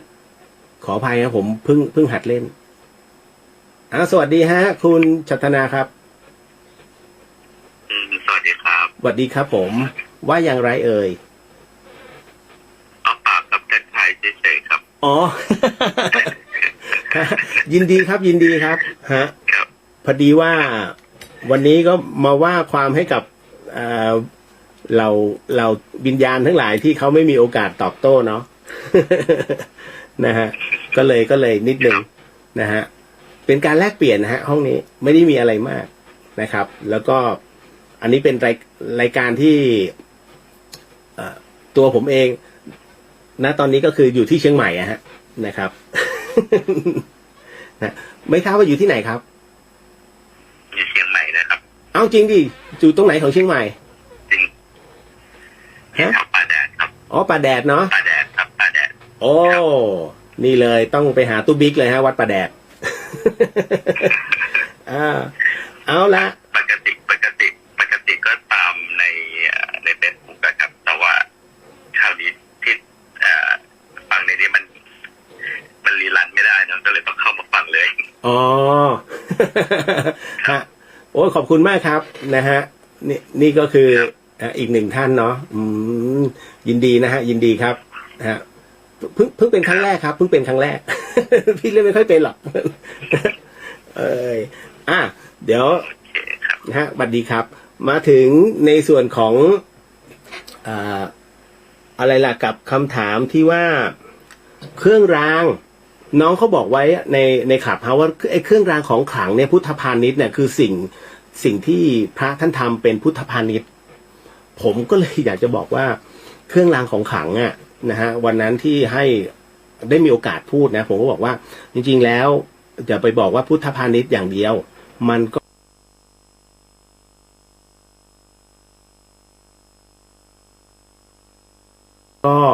ก็มีเหตุปัจจัยนะฮะ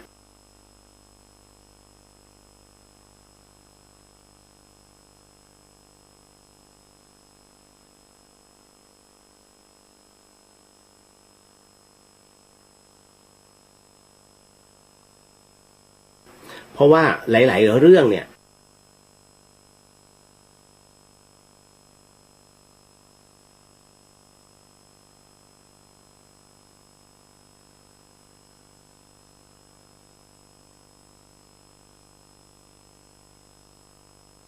นะฮะถ้าคุณได้รับไปโดยที่เขาเรียกของฟรีคุณ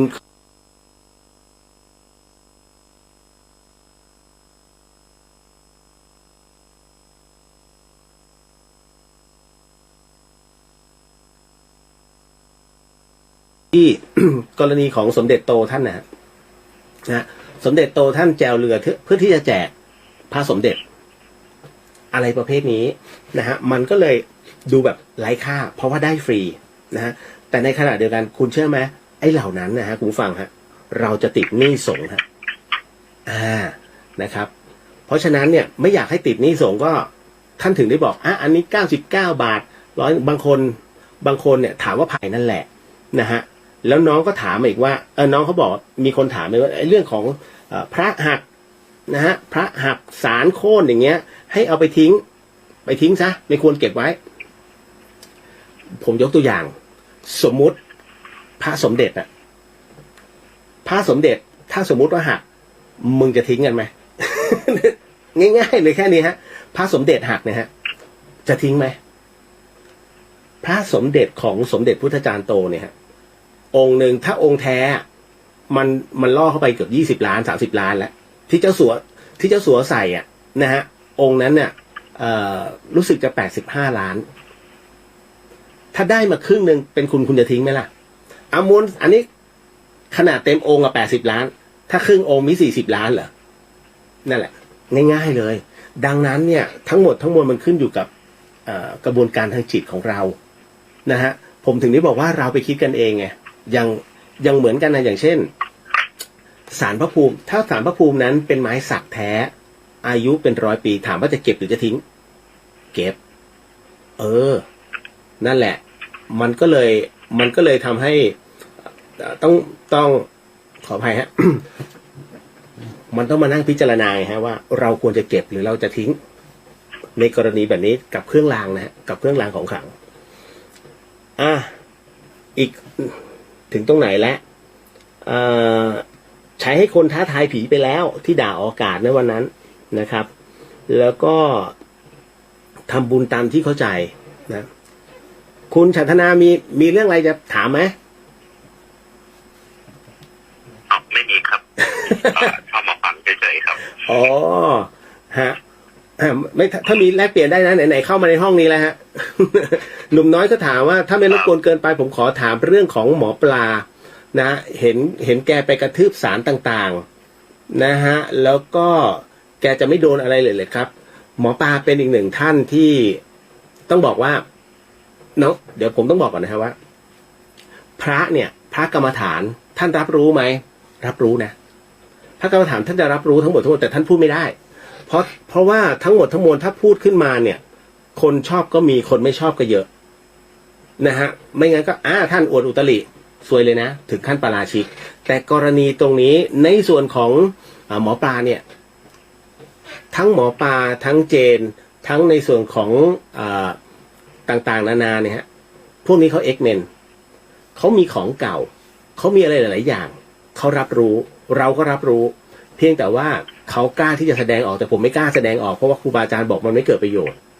นะฮะกรณีของหมอปลานั่นนะฮะเขากล้าเพราะว่าเขาสแกนแล้วว่ามันไม่มีมันคือแค่อันหนึ่งที่มันไปตั้งแล้วก็เกะกะแล้วทำให้คนอื่นเนี่ยเดี๋ยวบูชาเขาเรียกบูชาอากาศเปล่าๆหมอปลาเห็นประโยชน์ถึงตรงนั้นน่ะก็เลยพังเข้าใจนะฮะถ้าเจ้าของอนุญาตถือว่าไม่เป็นกรรมไม่ต้องไปติดกรรมแต่ถ้าเจ้าของไม่อนุญาตอันเนี้ยมันมีทั้งกรรมแบบกฎหมายด้วยแล้วก็เป็นกรรมที่แบบเกิดขึ้นกรณีของทั้งกฎหมายในตอนนี้แล้วก็ทั้งอีกภพหนึ่งด้วยมันจะเป็นต้องไปใช้หนี้เขานะฮะฟ้าเหลืองบอกว่าเป็นโรคทางเดินอาหารไม่หายสักทีเป็นเพราะอะไรครับผมทำอะไรผิดไว้น้องอ่ะ น้องมาถามให้พี่สวยอีกแล้ว คือต้องบอกก่อนว่าน้องเองก็ จริงๆแล้วเป็นคนชอบกินอยู่แล้วแล้วก็เป็นคนที่อยากนู่นอยากนี่ในขณะเดียวกันคนนู้นคนนี้อยากจะขอแต่บางทีน้องก็รู้สึกว่าเสียดายขี้เสียดายนะตรงเนี้ยต้องบอกเลยว่าไม่ต้องไปทำอะไรมากฮะน้องไปซื้อ Air X เลย นะฮะคืออย่างนี้ฮะ ผมไม่พูดเรื่องบุพกรรมเนาะนะฮะแต่คราวนี้ผมจะแนะนำหาหมอให้หนึ่งคนเขารักษาให้ฟรีเอาแบบทางกายภาพนะฮะไม่เอาทางด้านจิตวิญญาณหรือว่าบุพกรรมต่างๆที่เราไปทำมาไปฆ่านู่นฆ่านี่หรือว่าเคยวางยาใครเขาไว้เราจะไม่พูดถึง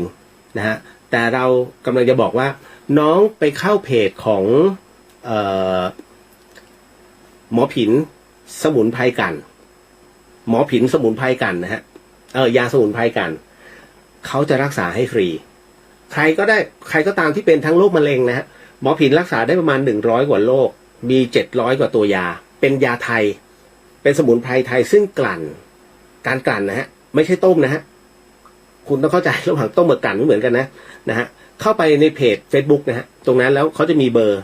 สำหรับคนไทยรักษาฟรีแต่ถ้าคนต่างชาติคิดเงินนะฮะบอกมาจากพี่เลียวเดอะเฮียนก็ได้ครับนะฮะไอ้ตรงนี้นี่เองนะฮะคือหมอเนี่ยจะใช้สมมุติว่าคุณเป็นมะเร็งนะฮะแล้วเขาจะเอาสมุนไพรที่เกี่ยวกับมะเร็งเนี่ยเอาวางไว้ด้านบนของหม้อต้มความดันแล้วน้ำอยู่ข้างล่างพอมันเดือดเสร็จปุ๊บเนี่ยไอ้น้ำมันจะผ่านอันนี้คือผ่านการพิสูจน์จากกรมวิทยาศาสตร์การแพทย์เรียบร้อยนะฮะเดี๋ยวบอกเฮ้ยพี่เลียวมึง หาเรื่องไม่ใช่ผมพูดตามหลักการจริงๆพอมันผ่านตรงนี้เสร็จปุ๊บเนี่ยมันก็กลั่นเป็นหยดน้ำขึ้นมาตรงเนี้ยนะฮะนี่เลยฮะผู้ชายคนไหนที่ไร้สมรรถภาพไปหานะฮะฟรีนะครับผมเห็นนะมี60 อัพทั้งนั้นนะที่ไปขอยา นะไม่มีผลกับร่างกายนะฮะมีผลแค่กำลังวังชาที่มันกลับมานะจ๊ะอันนี้บอกเอาไว้นะฮะสวัสดีฮะคุณธนสานะครับคุณกตพรหนูกลัวยางรถไฟรั่วค่ะขอบคุณมากครับได้โอกาสมากเลย คุณเทพฤทธิ์ฮะอ๋อไม่เป็นไรฮะไม่เป็นไรครับอันนี้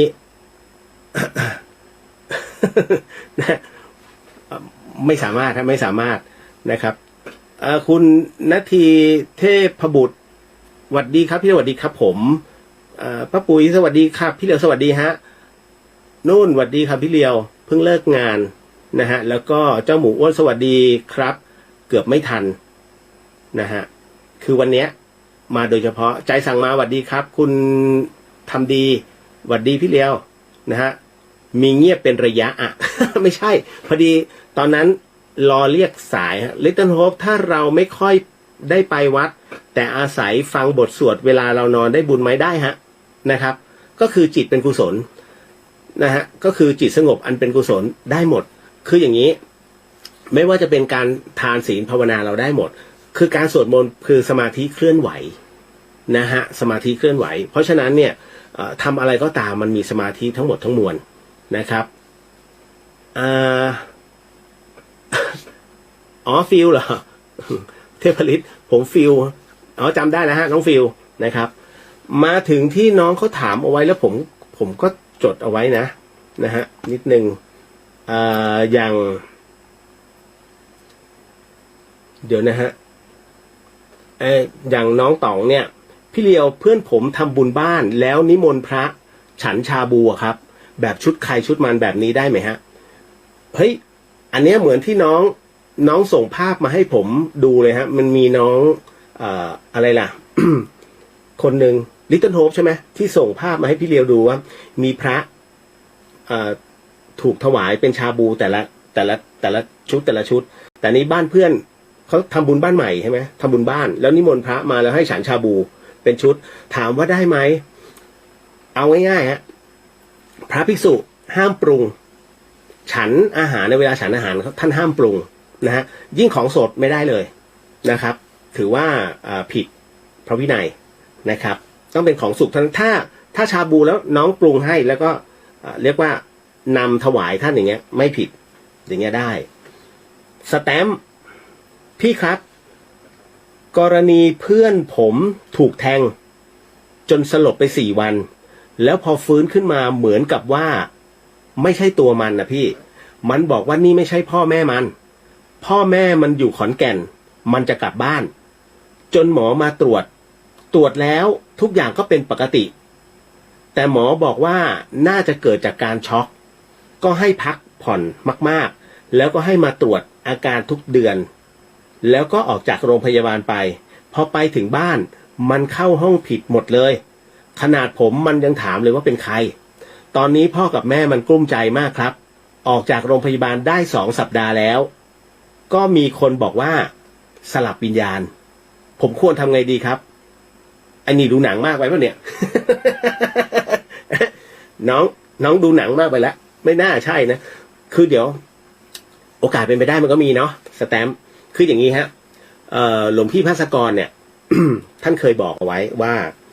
ครั้งหนึ่งต่อเนี่ยกว่าจะมาเป็นพระเนี่ยกว่าจะมาเป็นพระอาจารย์ภาสกรนะฮะหลวงพี่ภาสกรเคยบอกงี้ว่าตอนที่ท่านจะเกิดใหม่ๆแล้วคุณแม่อุไรเนี่ยท้องอยู่ตอนนั้นอยู่ตรงที่วัดสังฆจายบ้านอยู่ตรงวัดสังฆจายหลวงพี่เองเนี่ย นะฮะตอนนั้นท่านบอกว่าเหมือนกับเดี๋ยวก่อนนะพระอาจารย์ภาสกรเป็นพระนักเทศน์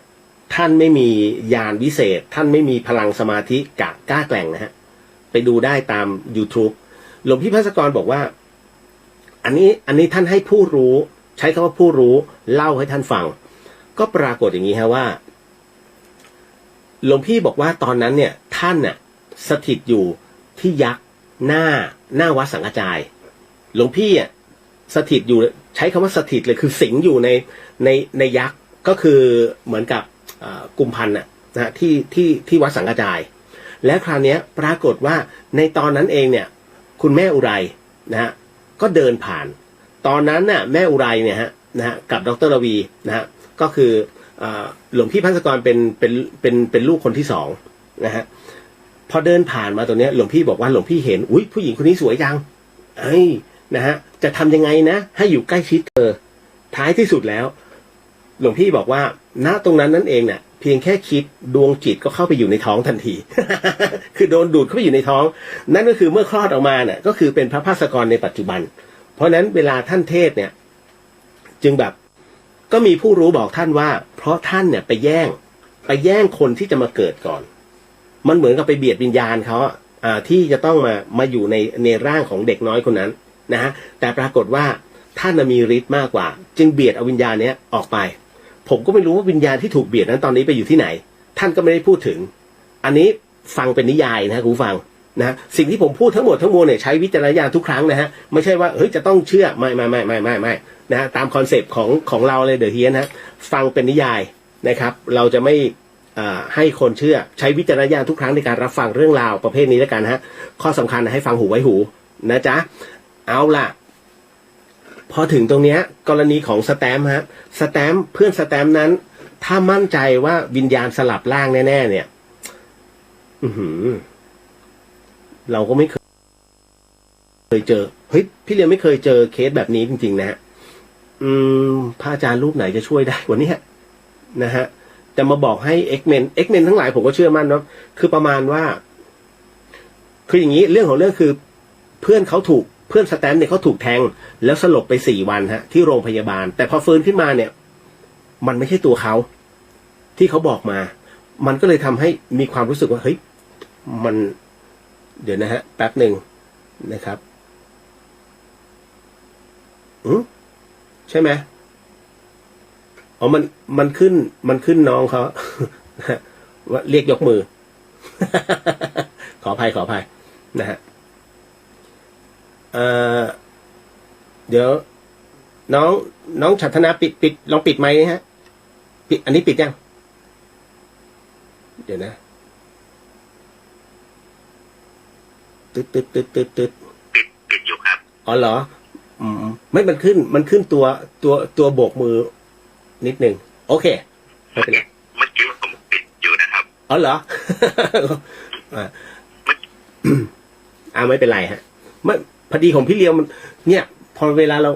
เราไม่ถนัดว่าเงื้อนะขออภัยนะฮะอันนี้บอกไว้ก่อน สแตมป์กรณีของสแตมป์นั้นพี่เลียวได้อยู่ไม่เป็นไรพูดนิดนึงเดียวได้จ้ะอ้าวว่าไงครับเดี๋ยวนะในขับเฮาเดี๋ยวผมพยายามเซิร์ชแบบกลุ่มแบบที่พี่เดียวทำเนี่ยไม่มีเลยที่เจอกลุ่มแรกเอาจริงป่ะกลุ่มที่คุยเรื่องแบบเนี้ยจริงครับไม่ใช่พี่เลียวพูดชื่อไม่ได้เรื่องนี้เรื่องไม่มีเลยเมื่อสัปดาห์ที่แล้วหมายถึงว่าเรื่องไหนเรื่องของสแตมป์หรือว่าอะไร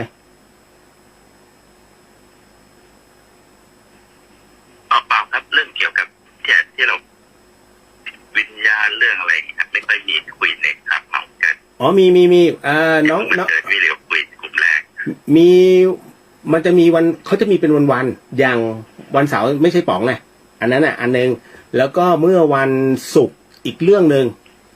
อันนี้อีกกลุ่มนึงฮะซึ่งน้องเขาจะอยู่ที่เชียงใหม่เหมือนกันรู้สึกว่าเจ้าของห้องโอ้ยคนฟังเป็นพันเลยนะนั่นแหละวันศุกร์กับพี่เลียวพูดแต่ว่าวันเสาร์นั่นน่ะอันนั้นก็อีกอันนั้น5,000 กว่าซึ่งมันเข้ามาแว็บนึงไงแต่ว่าผมฟังตลอดนะไอ้5,000แล้วมันก็ลดเหลือ 2,000แต่คราวนี้ที่น้องเขาให้คำจำกัดความอะไรเอาไว้เนี่ยมันเหมือนกับเฮ้ยมันเหมือนไปว่าวิญญาณเขาอะซึ่งตัวเราพอรับฟังแล้วเนี่ยมันมีความรู้สึกว่าเฮ้ยน้องมันคือเราเล่าได้ไม่มีปัญหาแต่ไม่ต้องไปดูถูกไม่ต้องไปท้าทายเขาไม่ต้องขนาดนั้นก็ได้ฮะคือวิญญาณก็คือพลังงานเพียงแต่ว่าเขาอยู่คนละมิติผมรับรู้อย่างหนึ่งก็คือว่าพอได้ฟื้นมาเนี่ยผมก็จัดว่าเป็นเอ็กเมนทันที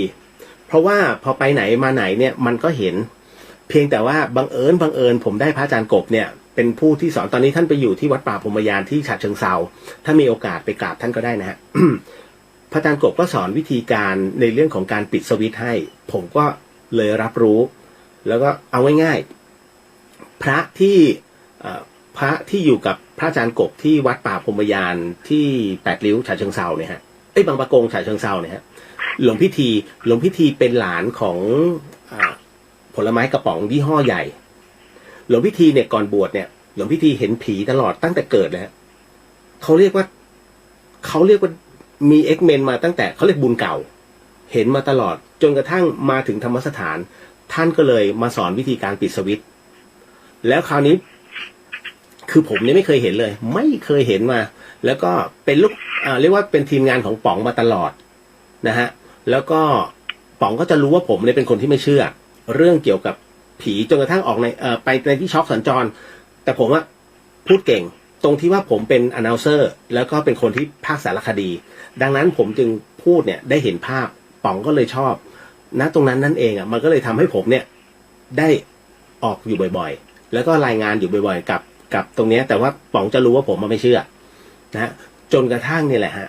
มันเกิดขึ้นตอนที่ถูกอาจารย์แม่ชีทักว่าถ้าผมไม่บวชเนี่ยผมตายตอนแรกก็ไม่เชื่อแต่มันมีอะไรหลายๆอย่างที่มันประเดประดังคุณเข้าใจคนรับรู้เหตุการณ์ล่วงหน้านะอาจารย์แม่ชีเพียงเดือนเนี่ยเป็นอาจารย์ของผมที่ธรรมสถานผมมายอมรับหลวงแม่ก็คือท่านบอกเป๊ะเป๊ะเป๊ะหมดเลยว่าวันนี้เวลานี้คุณเตรียมตัวจริงๆฮะแล้วมันเกิดขึ้นนี่ผมต้องกลับมาที่เชียงใหม่อีกรอบหนึ่งเพื่อจะมาบวชโดยเฉพาะเลยฮะเพราะว่าสิ่งที่ท่านพูดนั้นมันเป๊ะมากเป๊ะจนน่ากลัวก็เหมือนกับที่หลวงพี่ภัสกรเนี่ยนะฮะ พยายามที่จะรับรู้ว่าในชาติในอดีตชาตินั้นตัวเองเป็นใครเรื่องราวตรงนี้เนี่ยมันมีอยู่ในหนังสือเจ้ากรรมนายเวรฮะถึงอะไรนะรู้ทันเจ้ากรรมนายเวร มันจะมีขายที่ทั้งในอินแล้วก็เซเว่นแต่ตอนนี้เก็บออกมาแล้วนะฮะเก็บมานานแล้วคือมันหมดไปเป็นรอบสองแล้วฮะรู้ทันเจ้ากรรมนายเวรเนี่ยต้องบอกว่าหลวงพี่ภัสกรเขียนในส่วนของตรงที่ว่าท่านเนี่ยเป็นผู้ที่อยากรู้เพราะท่านไม่มีญาณท่านไม่มีสมาธิท่านคือพานักเทศผมก็บอกเสมอณตรงนี้ท่านอยากรู้ว่าในอดีตชาตินั้นท่านเป็นใครผมก็เล่าเรื่องนี้ให้กับคุณผู้ฟังหลายๆคนได้ฟังอยู่เรื่อยๆนะฮะพอถึงในส่วนว่าท่านอยากรู้ว่าในอดีตชาติท่านเป็นใครทำไมจึงผูกพันกับวัดฝายหินที่เชียงใหม่หลังมช.เลยนะฮะจนกระทั่งมีผู้รู้เนี่ยต่างกรรมต่างวาระบอกว่าท่านขึ้นไปดูกระดูกท่านอยู่ข้างบนวัดหลวงพี่ตกใจมากเฮ้ยกระดูกเหรอท่านไปดูจนกระทั่งมีผู้มาเฉลยว่าเนี่ยกูท่านกูหมายถึงว่าเจดีย์เก็บอัฐิธาตุเก็บกระดูกของท่านนะที่ภาคเหนือ หลวงพี่ก็เลยไปดูอ๋อนี่ชื่อฉันใช่ไหมนะฮะนามสกุลนี้ไม่บอกนามสกุลนะฮะท่านชื่อว่านายบุญอยู่ผมยังเคยท่านให้ผมขับรถพาไปดูบ้านในอดีตชาติของท่านแต่ตอนเนี้ยถูกรื้อทำเป็นไม่ได้รื้อหรอกก็คือปรับให้เป็นเหมือนกับเป็นร้านอาหารแล้วนะฮะริมปิงปรากฏว่าท่านก็อยากรู้บุญอยู่เป็นใครท่านพยายามสืบเสาะจนรับรู้ว่าอ๋อท่านลงทุนไปยังหอจดหมายเหตุไปค้นนะฮะหนังสือพิมพ์เก่าๆนะที่มีบันทึกช่วงระยะเวลาที่เขาเขียนชาตะมรณะท่านไปค้นช่วงเวลาที่คำว่ามรณะเห็นไหมในที่เก็บกระดูกมันจะมีชาตะคือเกิดมรณะคือการตายท่านก็ไปดูว่าวันตายวันนี้ท่านจึงมีหาหนังสือพิมพ์ทุกฉบับที่มันมีอยู่ในหอจดหมายเหตุที่กรุงเทพจนมาได้เป็นข่าวเล็กๆนะฮะพูดถึงในเรื่องของพ่อค้าฝิ่นเชียงใหม่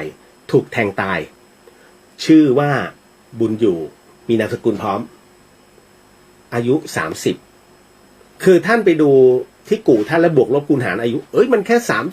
30 ปีนิดๆตายแล้วแสดงว่ามันถ้าไม่เป็นโรคตายก็มันต้องมีเหตุท่านจึงไปหาก็ปรากฏว่าเจอตรงนั้นท่านจึงมีอะไรล่ะสัญลักษณ์ที่ตัวคือเป็นแผลเป็นตั้งแต่เกิดเลยนะก็คือท่านเขาว่ากันว่า นี่คือแผลที่ตามมาแบบเมื่ออดีตชาติก็คือรอยถูกแทงแล้วเสียชีวิตนะท่านก็อยากรู้ว่าบุญอยู่เนี่ยหน้าตาเป็นยังไงเพราะในนั้นมันเป็นแค่คอลัมน์นะฮะแล้วก็ภาพข่าวไม่มีท่านอยากรู้ก็เลยไขว่คว้าหาไปหยิบเอาภาพไปหาเลยว่าเป็นยังไงจนกระทั่งคือท่านหามาเป็นปีนะคุณผู้ฟังแล้วมันไม่เจอจริงๆฮะก็เลยมาเรียนที่มช.ท่านมาต่อคณะมนุษยศาสตร์ที่มช.ก็เลยได้ถามอาจารย์ที่ปรึกษา ผมก็ถามหลวงพี่ไปเรียนมช.คณะมนุษยศาสตร์ตกลงว่าเป็นไงได้เข้าใจไหมที่อาจารย์สอนอาจารย์ไม่เคยสอนเลยว่ะทำไมอาจารย์ให้กูสอน นะท่านก็สอนแล้วคราวเนี้ยพอได้คุยกับอาจารย์ในมอเสร็จปุ๊บเนี่ยหลวงพี่ก็เลยเล่าเรื่องนี้ให้ฟังว่าหลวงพี่กำลังพยายามค้นคว้าสืบค้นตัวเองอยู่พอพูดถึงชื่อบุญอยู่นามสกุลอันนี้เสร็จปุ๊บเนี่ยอาจารย์ในมอเนี่ยคณะมนุษยศาสตร์ว่าเอ๊ะนามสกุลนี้มันคุ้นๆนะมันเหมือนนามสกุลเพื่อนผมบอกเดี๋ยวผมเป็นธุระให้จนสุดท้ายแล้วเนี่ยนะก็มาได้ความว่าอาจารย์เนี่ยรู้จักกับตระกูลเก่าของหลวงพี่ก็เลยขอว่าถ้าเป็นไปได้อยากจะขอรูปเอามาดูหน่อยเพราะหลวงพี่ไม่เคยเห็นว่ารูปของนายบุญอยู่นั้นเป็นยังไงท้ายที่สุดแล้วอาจารย์ท่านเนี้ยหารูปมาให้พอหลวงพี่เอามาดูเนี่ยฮะภาพของนายบุญอยู่คุณผู้ฟังสิ่งที่มันเกิดขึ้นคือหลวงพี่ไปทักไงฮะโอ้ยนี่กูเหรอโอ้หน้าตาดีหล่อเว้ยเย็นวันนั้นฮะหลวงพี่เข้าโรงพยาบาลห้อง ICU เกือบตายอาจารย์แม่ชีเพียงเดือนเนี่ยท่านต้องอธิษฐานคือต้องเข้าห้องเข้าสมาธิอธิษฐานสมการช่วยหลวงพี่พระอาจารย์สมบัติภูริปัญโยอยู่ที่ขอนแก่นนะฮะวัดกล้วยก็เข้าสมาธิช่วยหลวงพี่ภัสกรนะฮะคือหลวงพี่อยู่ห้อง ICU คืนนึงแล้วอีกวันหนึ่งออกแหละโอ้โหหายเลยมันปิดทิ้งนะฮะพอท่านกลับมาที่ธรรมสถานปุ๊บหลวงแม่ท่านก็เรียกบอกว่าพระภัสกรสิ่งที่ท่านอยากรู้นะบัดเนี้ยเขาตามเจอแล้วท่านได้รู้สมใจแล้วอะไรคือความที่รู้สมใจหลวงพี่อยากรู้ว่าในอดีตชาติท่านคือใครแต่ในขณะเดียวกันหลวงแม่ก็เตือนไว้แล้วว่าถ้าเขาให้รู้มาตั้งนานแล้วไม่ต้องไปไขว่คว้าไม่ต้องไปหาตัวเองเพราะการที่ท่านไปทักว่านี่คือเราเหรอโอ้หล่อขนาดนี้ณบัดนั้นเองเจ้ากรรมนายเวรในอดีตชาติของท่านได้ตามเจอแล้วแค่กล่าวนะฮะในอดีตชาตินั้นบัดนี้ได้ตามท่านเจอแล้วเท่านั้นแหละฮะหลวงพี่ถึงกับอึ้งนะฮะหลวงแม่ก็เลยบอกว่าท่านอย่าได้ทำแบบนี้อีกอย่าได้ทักแบบนี้อีกนะฮะมันก็เลยทำให้ท่านนั้นรอดมาได้หลวงพี่เนี่ยหลวงแม่ช่วยไว้2 ครั้ง 2 คราครั้งต่อไปก็คือปฏิจจสมุปบาทครั้งก่อนหน้านี้ปฏิจจสมุปบาทท่านพิจารณาพลาดจนกระทั่งมีโทรศัพท์จากขอนแก่นบอกหลวงแม่หลวงพี่ภัสกรจะตายวันนี้หลวงแม่ก็เลยนั่งสมาธิแล้วหลวงแม่ก็เลยบอกว่าท่านภัสกรจะตายวันนี้จริงๆจนกระทั่งหลวงพี่ภัสกรไปตลาดพระที่ตลาดนัดตรงตลาดนัดคำเที่ยงแล้วท่านก็กลับมาพอกลับมาเสร็จปุ๊บท่านก็เห็นทุกคนเลยนั่งออกันที่หน้าธรรมสถานนะฮะพอหลวงพี่กลับมาทุกคนเหมือนตื่นเต้นทุกคนบอกหลวงแม่เรียกหลวงแม่ก็โอ้โหโวยวายพระภัสกรท่านทำอะไรเอาไว้ ท่านไปดูนะท่านจะตายภายในวันนี้หลวงพี่ภัสกรไม่เชื่อก็เลยงอนนะฮะท่านก็นึกเราทำอะไรไว้วะก็จะพยายามจะพิมพ์เกี่ยวกับปฏิจจสมุปบาทสำหรับคนรุ่นใหม่ท่านก็เลยหยิบอันนั้นขึ้นไปบนวัดประมาณสัก4-5 ทุ่มฮะหัวใจท่านบุบเต้นหนักมากจนเหงื่อออกหลวงพี่เลยต้องรีบลงมาท่านบอกยอมแล้วก็เลยบอกหลวงแม่บอกว่าหลวงแม่ยอมแล้วหลวงพี่เป็นอะไรท่านพิจารณาอะไรไว้ท่านไปพิจารณาใหม่หลวงพี่ใช้เวลาวันนั้นนะฮะพิจารณาใหม่ปฏิจจสมุปบาทไล่ทุกหน้าเลยฮะไล่ปรากฏว่าท่านตกไปประโยคเดียวเองแล้วความหมายผิดในเรื่องของปฏิจจสมุปบาทท่านเลยแก้พอแก้เสร็จปุ๊บหลวงแม่มานั่งพิจารณานี่แหละท่านจำเอาไว้ธรรมะผิดพลาดนั่นคือภัยมหันต์มันคือเรื่องราวที่มันเกิดขึ้นคือท่านรับรู้ล่วงหน้าไงฮะนั่นแหละนั่นคือท่านเป็นสายอภิญญาอาจารย์หลวงอาจารย์แม่ชีเพียงเดือนตอนนี้ท่านเสียไปแล้วนะฮะนั่นคือผมถึงได้บอกว่าผมไม่ได้มีอะไรที่รับรู้แบบนั้นได้นะครับ ในส่วนของสแตมป์เองเนี่ยนะฮะกรณีของตรงนี้ก็เช่นกันนะครับ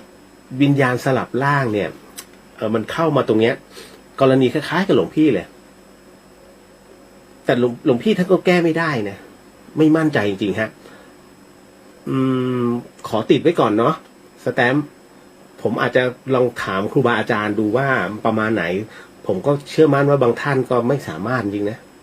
เรื่องราวแบบนี้ไม่เคยเกิดผมไม่เคยเจอเคสนี้จริงๆนะเป็นเคสที่รับเอาไว้นะฮะเอาไว้เดี๋ยวจะช่วยอีกทางหนึ่งแล้วกันไม่ใช่หมายถึงว่าผมมีจิตหรือไม่ใช่นะครับผมไม่ได้มีขนาดนั้น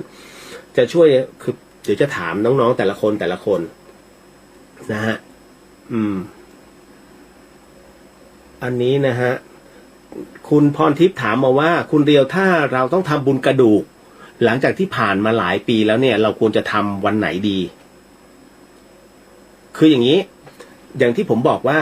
การทำบุญนะฮะอย่างที่หลวงปู่ดูพรหมปัญโยเนี่ยท่านได้บอกเอาไว้นะครับว่าความตายนั้นนะฮะมันอยู่แค่เอื้อมเลยนะฮะแล้วคราวนี้ก็คือในกรณีของการทำบุญหลวงปู่ดูบอกว่าคนเราเมื่อตายปุ๊บเนี่ยวันที่7นั่นคือการทำบุญคุณทำบุญปุ๊บนะตรงเนี้ยถ้าบุญถึงพร้อมวิญญาณจะไปเพราะวันนั้นน่ะก็คือเป็นการที่เราทำบุญให้กับผู้เสียชีวิตยังไม่ได้เผานะยังไม่ได้เป็นกระดูกนะฮะณตรงนั้นน่ะวิญญาณจะปล่อยให้เขาเรียกว่าจตุโลกบาลหรือว่าอะไรล่ะเอาลืมเลยนะฮะจตุโลกบาลเนี่ยจะให้ผู้ที่นำพาเนี่ยปล่อยก่อน7 วันแรกเนี่ยให้มาพูดคุยให้มาเหมือนกับว่าให้วิญญาณนะกลับมาบอกญาติคนที่สามารถรับรู้และสื่อได้มีความสัมพันธ์ซึ่งกันและกันเนี่ยรับรู้ได้กับพวกจิตแข็งที่อยากเจอเหลือเกินคนตายไม่มีทางฮะเพราะจิตนั้นจงใจไปนะฮะจิตมันจะแข็งกว่าตัวของสัพพวิญญาณหรือพลังงานนั้นดังนั้นน่ะจึงไม่สามารถที่จะบางคนไม่ฝันเลยนะฮะกับญาติพี่น้องนะฮะหลังจากนั้นวันต่อมาคือ50 วันหลวงปู่ดูบอกว่าในช่วงขณะที่7 วันถึงวันที่50นั้นน่ะคือช่วงระยะที่เตรียมตัวในการเดินทางและเดินทางไปนะฮะณตรงนั้นนั่นเองเนี่ยเมื่อทำบุญปุ๊บบุญถึงพร้อมวิญญาณนั้นจะขึ้นเลยและวันที่50จนถึงวันที่100นั้นเป็นการนำพาสู่บัลลังก์ฮะเดินทางไปสู่บัลลังก์เพื่อชั่งบุญและกรรมณตรงนั้นนั่นเองคือเรื่องของการชั่งบุญชั่งกรรมเนี่ยตอนแรกผมอะนิ่งๆนะผมก็มีความรู้สึกว่าเอ๊ะทำไมบุญกรรมต้องมานั่งมีตาชั่งด้วยเหรอนะฮะแล้วคราวนี้ปรากฏว่าพระอาจารย์สาธุพระอาจารย์เปลี่ยนปัญญาปฏิโปแห่งวัดอรัญญวิเวกก็เทศในเรื่องนี้ว่าบุญและกรรมเนี่ยมันต้องชั่งเราจะรับรู้ว่าในอนาคตเนี่ยคุณจะเกิดตอนไหนก็คือก่อนตายนั่นน่ะคุณจะไปเกิดเป็นอะไรยังไงเนี่ยมันจะมาปรากฏภาพตอนที่ใกล้จะตายแล้วก็จะรับรู้ส่วนหลวงปู่ดูบอกว่า ณตรงนั้นเนี่ยถ้าเราขึ้นไปเนี่ยแล้วก่อนที่จะชั่งบุญและกรรมเนี่ยฮะแล้วญาติเนี่ยทำบุญถึงพร้อมปุ๊บวิญญาณขึ้นทันทีถ้าเลยวันที่100ไปแล้วก็คือการทำบุญทุกๆขึ้น15 ค่ำอันนี้อันที่1นะฮะทำบุญเนี่ยทุกๆขึ้น15 ค่ำเป็นการทำบุญแบบได้วันทวีคูณแต่ทุกวันก็ใส่ได้แต่ว่าอาศัยบุญทุกขึ้น15 ค่ำนะฮะ1 เดือนมี1 วันถูกไหมฮะที่เหลือเป็นข้างแรมกับข้างขึ้นนะฮะแต่ขึ้นเนี่ยต้องเป็น15 ค่ำข้างแรมไม่เกี่ยวแล้วหลังจากนั้นที่คุณพรทิพย์ถามว่าทำบุญกระดูกล่ะผ่านมาหลายปีแล้วเนี่ยเราควรจะทำวันไหนตอบเลยฮะที่เราควรจะทำเนี่ยคือที่นิยมทำ1ขึ้นปีใหม่2วันสงกรานต์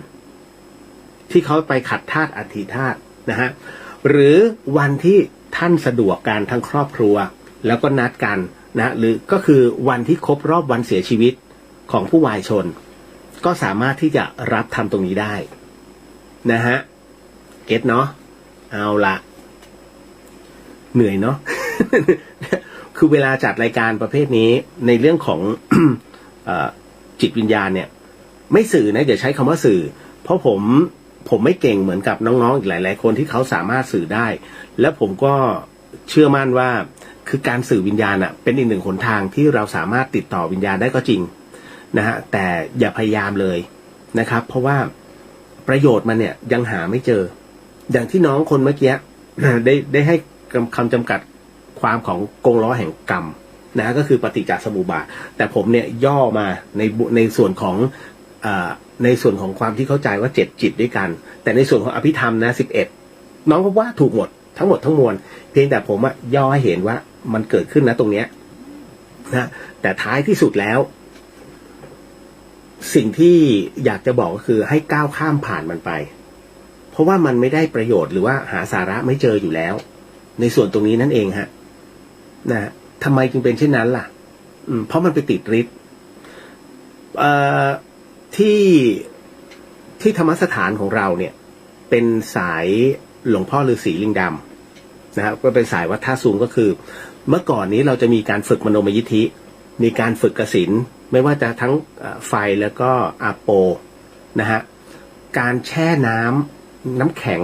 ที่เย็นมากๆเลยนะฮะแล้วให้คุณทำสมาธิจนมันไม่เย็นนะฮะถ้าคุณเห็นสารคดีนะฮะที่มีที่เมืองจีนนะครับที่เมืองจีนหรือมองโกเนี่ยที่เขาเจาะในแผงน้ำแข็งแล้วให้กระโดดลงไปนะฮะกั้นใจแล้วกระโดดลงไปอันนั้นนะอาโปกสิณนะคือการเมื่อโดดลงไปมันเย็นมากคุณต้องแบบจิตนิ่งจริงๆแล้วมันจะไม่เย็นคือมันจะแยกเกือบไม่ออกระหว่างไม่เย็นกับชา ไม่ชาทั้งตัวนะฮะแต่จริงๆเนี่ยโหกว่าจะฝึกกว่าจะผ่านได้ทรมานมากแต่มันก็ผ่านไปได้แล้วมันก็รับรู้บางอย่างเกิดขึ้นถึงได้บอกว่าพระพุทธองค์ถึงได้บอกว่าต้องลองปฏิบัติเพราะทั้งหมดนั้นรับรู้ด้วยตัวเองเราจะรู้ของเราอธิบายยังไงก็ไม่เข้าใจฮะถ้าเราไม่ฝึกจริงๆนะฮะ ต่อมานะฮะอีกถามมาว่าพี่เรียวคะผีแต่ละชาติเวลาตายนรกสวรรค์เหมือนกันไหมคะแบบแอฟริกายุโรปเอเชีย หรือว่าพวกไม่มีศาสนาอะค่ะคืออย่างนี้นะฮะ เอาตามหลักความเข้าใจผมเองก็ไม่ใช่ผีต่างชาติซะด้วย นะฮะแต่อย่างนี้ทั้งหมดทั้งมวลเนี่ยให้น้องเข้าใจก่อนนะฮะอีกว่าทุกที่น่ะมีเทวดาทุกที่มีเทวดานะฮะคุณจะสังเกตไหมไม่ว่าจะเป็นคริสต์ไม่ว่าจะเป็นในเรื่องของยุโรปอะไรก็ตามเนี่ยเขาจะมีเป็นแองเจิลนะฮะถ้าพวกฝ่ายไม่ดีก็จะมีพวกซาตานมันมาแบบไหนของเราจะต้องมีผีไหมนะฮะมันนัดกันไหมจะต้องมีเรื่องราวแบบนี้ทำไมอเมริกาใต้ต้องมีวูดูแอฟริกาก็วูดูนะฮะอเมริกาใต้กับแอฟริกาเนี่ยมันถ้าจะเหมือนกันเลยนะฮะทั้งหมดทั้งมวลเนี่ยแม้กระทั่งมุสลิมเองยังยอมรับว่าเรื่องราวของผีก็มีแล้วแรงด้วยเพียงแต่เขาไม่เชื่อเขาไม่ให้เชื่อแต่จริงๆแล้วพุทธต้องไปช่วยทุกครั้งไปมันเป็นแบบนี้เสมอๆนะฮะเพียงแต่ว่าเราจะยอมรับมันได้มากน้อยแค่ไหนคราวนี้มันเป็นเรื่องของจิตอีกแล้วนะฮะคือศาสนาพุทธเนี่ยสอนให้คนเราเนี่ยรับรู้ในเรื่องของบาปบุญคุณโทษนะฮะในเรื่องของนรกสวรรค์16ชั้นฟ้า15ชั้นดินแต่ในขณะเดียวกันเนี่ยศาสนาอื่นเขามีแค่นรกกับสวรรค์นะฮะเสร็จปุ๊บก็ไปรับใช้พระเจ้าเท่านั้นเลยฮะมันมีแค่2สเต็ปแต่ของเรามันละเอียดไปกว่านั้นแล้วถามว่ายังไงดีกว่าศาสนาอื่นจะอยู่แค่ชั้นพรหมเขาไม่เชื่อเรื่องนิพพานนะฮะแต่ศาสนาพุทธไปถึงนิพพานคือการไม่เกิดนะฮะเป็นศูนย์เป็นว่างไปแต่ในส่วนของตรงนี้นี่เองเนี่ยฮะคุณผู้ฟังครับเลยต้องบอกเลยว่าเมื่อตายลงแล้วมันขึ้นอยู่กับบุญและกรรมท้ายที่สุดแล้วนรกสวรรค์คือจุดเดียวกันนะฮะนรกคือจุดทรมานสวรรค์ก็คือเป็นอีกหนึ่งแต่ละขั้นเพียงแต่ลำดับขั้นเนี่ยของเขาแค่ไหนแค่นั้นเลยนะฮะตอบได้เท่านี้จริงๆนะแต่ทั้งหมดทั้งมวลเนี่ยเขาเชื่อเรื่องราวเหล่านี้ทั้งหมดนะฮะและถามว่าพวกไม่มีศาสนาพวกไม่มีศาสนานั้นจะถือความดีเป็นหลักแต่ท้ายที่สุดแล้วมันต้องหาที่ยึดเหนี่ยวถ้าคุณไม่หาอะไรเป็นเครื่องยึดเอาไว้เกาะเอาไว้เนี่ยพอตายลงแล้วมันคือลูกโป่งนะฮะกูจะยึดอะไรวะนะฮะถูกไหมฮะเหมือนกับผู้ที่นับถือผีตายปุ๊บก็ต้องเป็นผีนะอยู่ตรงนั้นถืออะไรได้อย่างนั้นนั่นเองครับนะฮะก็อย่างที่ผมบอกไม่ว่าจะเป็นชนเผ่าต่างๆที่ขึ้นดอยกันอยู่บ่อยๆซึ่งผมเองก็จะรับรู้ว่า อ๋อหมู่บ้านนี้ถือผีว่ะเอาง่ายๆอย่างล่าสุดเนี่ยจอลือบ้านจอลือเนี่ยถือผีผมถามเลยว่าตอนที่ไม่สบายเนี่ยทำไงเพราะหมู่บ้านจอลือนี่1 ปีออกมาโลกภายนอกได้แค่4 เดือนนะฮะเพราะฉะนั้นหลังจากนั้นถ้าฝนตกจบแล้วหมู่บ้านนี้ทั้งหมดถูกปิดตายทั้งปีก็ผมไปเกือบตกเขากันอ่ะทั้งที่มีรถคว่ำอ่ะพวกผมทั้งนั้นอ่ะ ผมก็เลยถามว่าถ้าไม่สบายอ่ะเป็นยังไงยาคุณไม่ต้องหาไม่มีฮะในป่ายาแบบเม็ดยากมากนะฮะนอกจากเราเอาไปบริจาคอ่ะแล้วครูจะขึ้นไว้ที่ตู้นะฮะแล้วก็จะมีคนคอยจ่ายยาให้หมดแล้วหมดกันกว่าจะออกมาไม่ได้มันโดนปิดตายไงเขาก็เลยใช้หมอผีเอาสมุนไพรเนี่ยเข้ามานะฮะในการรักษาถามว่าตายกับรอดเยอะไหมตายมากกว่ารอดฮะนะฮะเพราะฉะนั้นมันคือวิธีของเขาแล้วท้ายที่สุดอะไปไหนเสร็จปุ๊บเขาก็จะไปเข้าป่าช้าฝังพิธีกรรมมีพระสวดไหมไม่มีนะฮะสวดกันเองนะฮะปากยอใช้การยืนไว้อาลัยแล้วก็พูดในเรื่องของความดีที่ผ่านมาเหมือนคริสต์ทั้งหมดทั้งมวลแล้วก็ฝังจบณตรงนั้นนี่คือสิ่งที่เกิดขึ้นนะฮะนี่คือความเป็นจริงมาถึงในส่วนของการฝังศพเนี่ยหลายท่านไม่รู้ใช่ไหมว่าอย่างลาหูหรือว่ามูเซอร์นะฮะมูเซอร์ใช้วิธีการฝังศพโดยการโยนไข่น้องๆหลายคนไม่เคยรับรู้ใช่ไหมว่าชนเผ่าอ่ะเขาใช้วิธีการฝังศพแบบไหนเฮ้ยมันเป็นเรื่องที่แปลกมากนะฮะคือเขาใช้ไข่ไก่เลยไข่แบบไข่ดิบเลยนะไม่ใช่ไข่ต้มนะเว้ยนะฮะใช้ในการ เขาเรียกใช้ไข่ดิบในการอธิษฐานสมมุติว่ามีคนตาย1 คนในหมู่บ้านฮะแล้วคราวนี้มันจะต้องเอาไปฝังหลังจากที่เขาทำพิธีอะไรกันเสร็จแล้วมีหมอผีอะไรเสร็จปุ๊บเรียบร้อยเขาก็จะไปที่สุสานโดยที่หมอผีนะจะเป็นคนที่เอาใช้คำว่าผู้นำจิตวิญญาณเนี่ยจะเอาไข่ไป1 ฟองเป็นไข่เป็ดขออภัยเป็นไข่ไก่เนี่ยดิบๆเลยนะแล้วก็พอไปถึงสุสานปุ๊บเริ่มโยนทันทีฮะเฮ้ยมันแปลกมากได้มีโอกาสเห็น1 ครั้งในชีวิตตกพื้นดินแล้วดินไม่ใช่ดินแบบมันเป็นดินไม่ใช่นะไม่ใช่ครับดินไม่เป็นดินแข็งเลยดินพรวนข้าวโพดเลยแล้วไข่โยนสูงไหมเขาก็โยนธรรมดาปุ๊บแล้วมันตกคุณไข่ไก่เอาแค่ระดับหน้าอกเนี่ยแล้วหย่อนลงพื้นเนี่ยถามว่าแตกไหมต้องแตกดิแต่ที่เนี่ยฮะในพิธีกรรมของเขาเนี่ยเขาโยนขึ้นมานิดนึงแบบอาจจะเลยริมฝีปากหน่อยแล้วก็ตกลงแค่มันขึ้นไปแล้วก็ลงมาตามแรงโน้มถ่วงของโลกมันควรจะแตกแต่มันไม่แตกเว้ยเฮ้ยไม่แตกจริงๆนี่คือแบบสิ่งที่แบบตกใจมากแล้วเขาก็เอาขึ้นมาอีกแล้วก็เดินต่อเขาก็จะเดินตามหลังกันผู้นำจิตวิญญาณก็จะเดินเสร็จปุ๊บก็พอถึงที่ว่างๆเอาโยนใหม่ปุ๊บตกลงมาอีกไม่แตกอีกไข่ดิบนะฮะเขามีความเชื่ออย่างนี้ว่าถ้าตกตรงไหนแล้วแตกตรงนั้นคือสถานที่ที่จะต้องฝังร่างคนนี้มันไม่แตกจนคือประมาณ 4-5 ครั้งอะไอ้ไข่ใบเดิมมันไม่แตกผมก็เลยถามว่าเฮ้ยถามจริงเคยมีแบบไม่แตกเลยไหมมีแบบผ่านไปแล้ว3 วันอะแล้วมาทำอีกรอบนึงถึงจะแตกอย่างเงี้ยมีผมเฮ้ยจริงดิเอาแล้วศพไว้ยังไงเขาก็ไว้ที่บ้านอย่างนั้นก็ไว้ในโรงนะแบบนั้นบางคนเขาก็พันเฉยๆนั่นนะฮะพอเสร็จปุ๊บคราวนี้ก็เดินไปเขาก็อธิษฐานไปใหม่แล้วก็โยนใหม่ให้อีกรอบหนึ่งคราวนี้มันก็ตกพื้นแล้วก็แตกพอแตกเสร็จปุ๊บเขาบอกตรงนี้ช่วยกันขุดจนกระทั่งแบบแห่ศพมาฝังตรงนั้นนี่คือพิธีกรรมแปลกปะแปลกเฮ้ยมันเป็นครั้งแรกในชีวิตที่เราไปอยู่ณตรงนั้น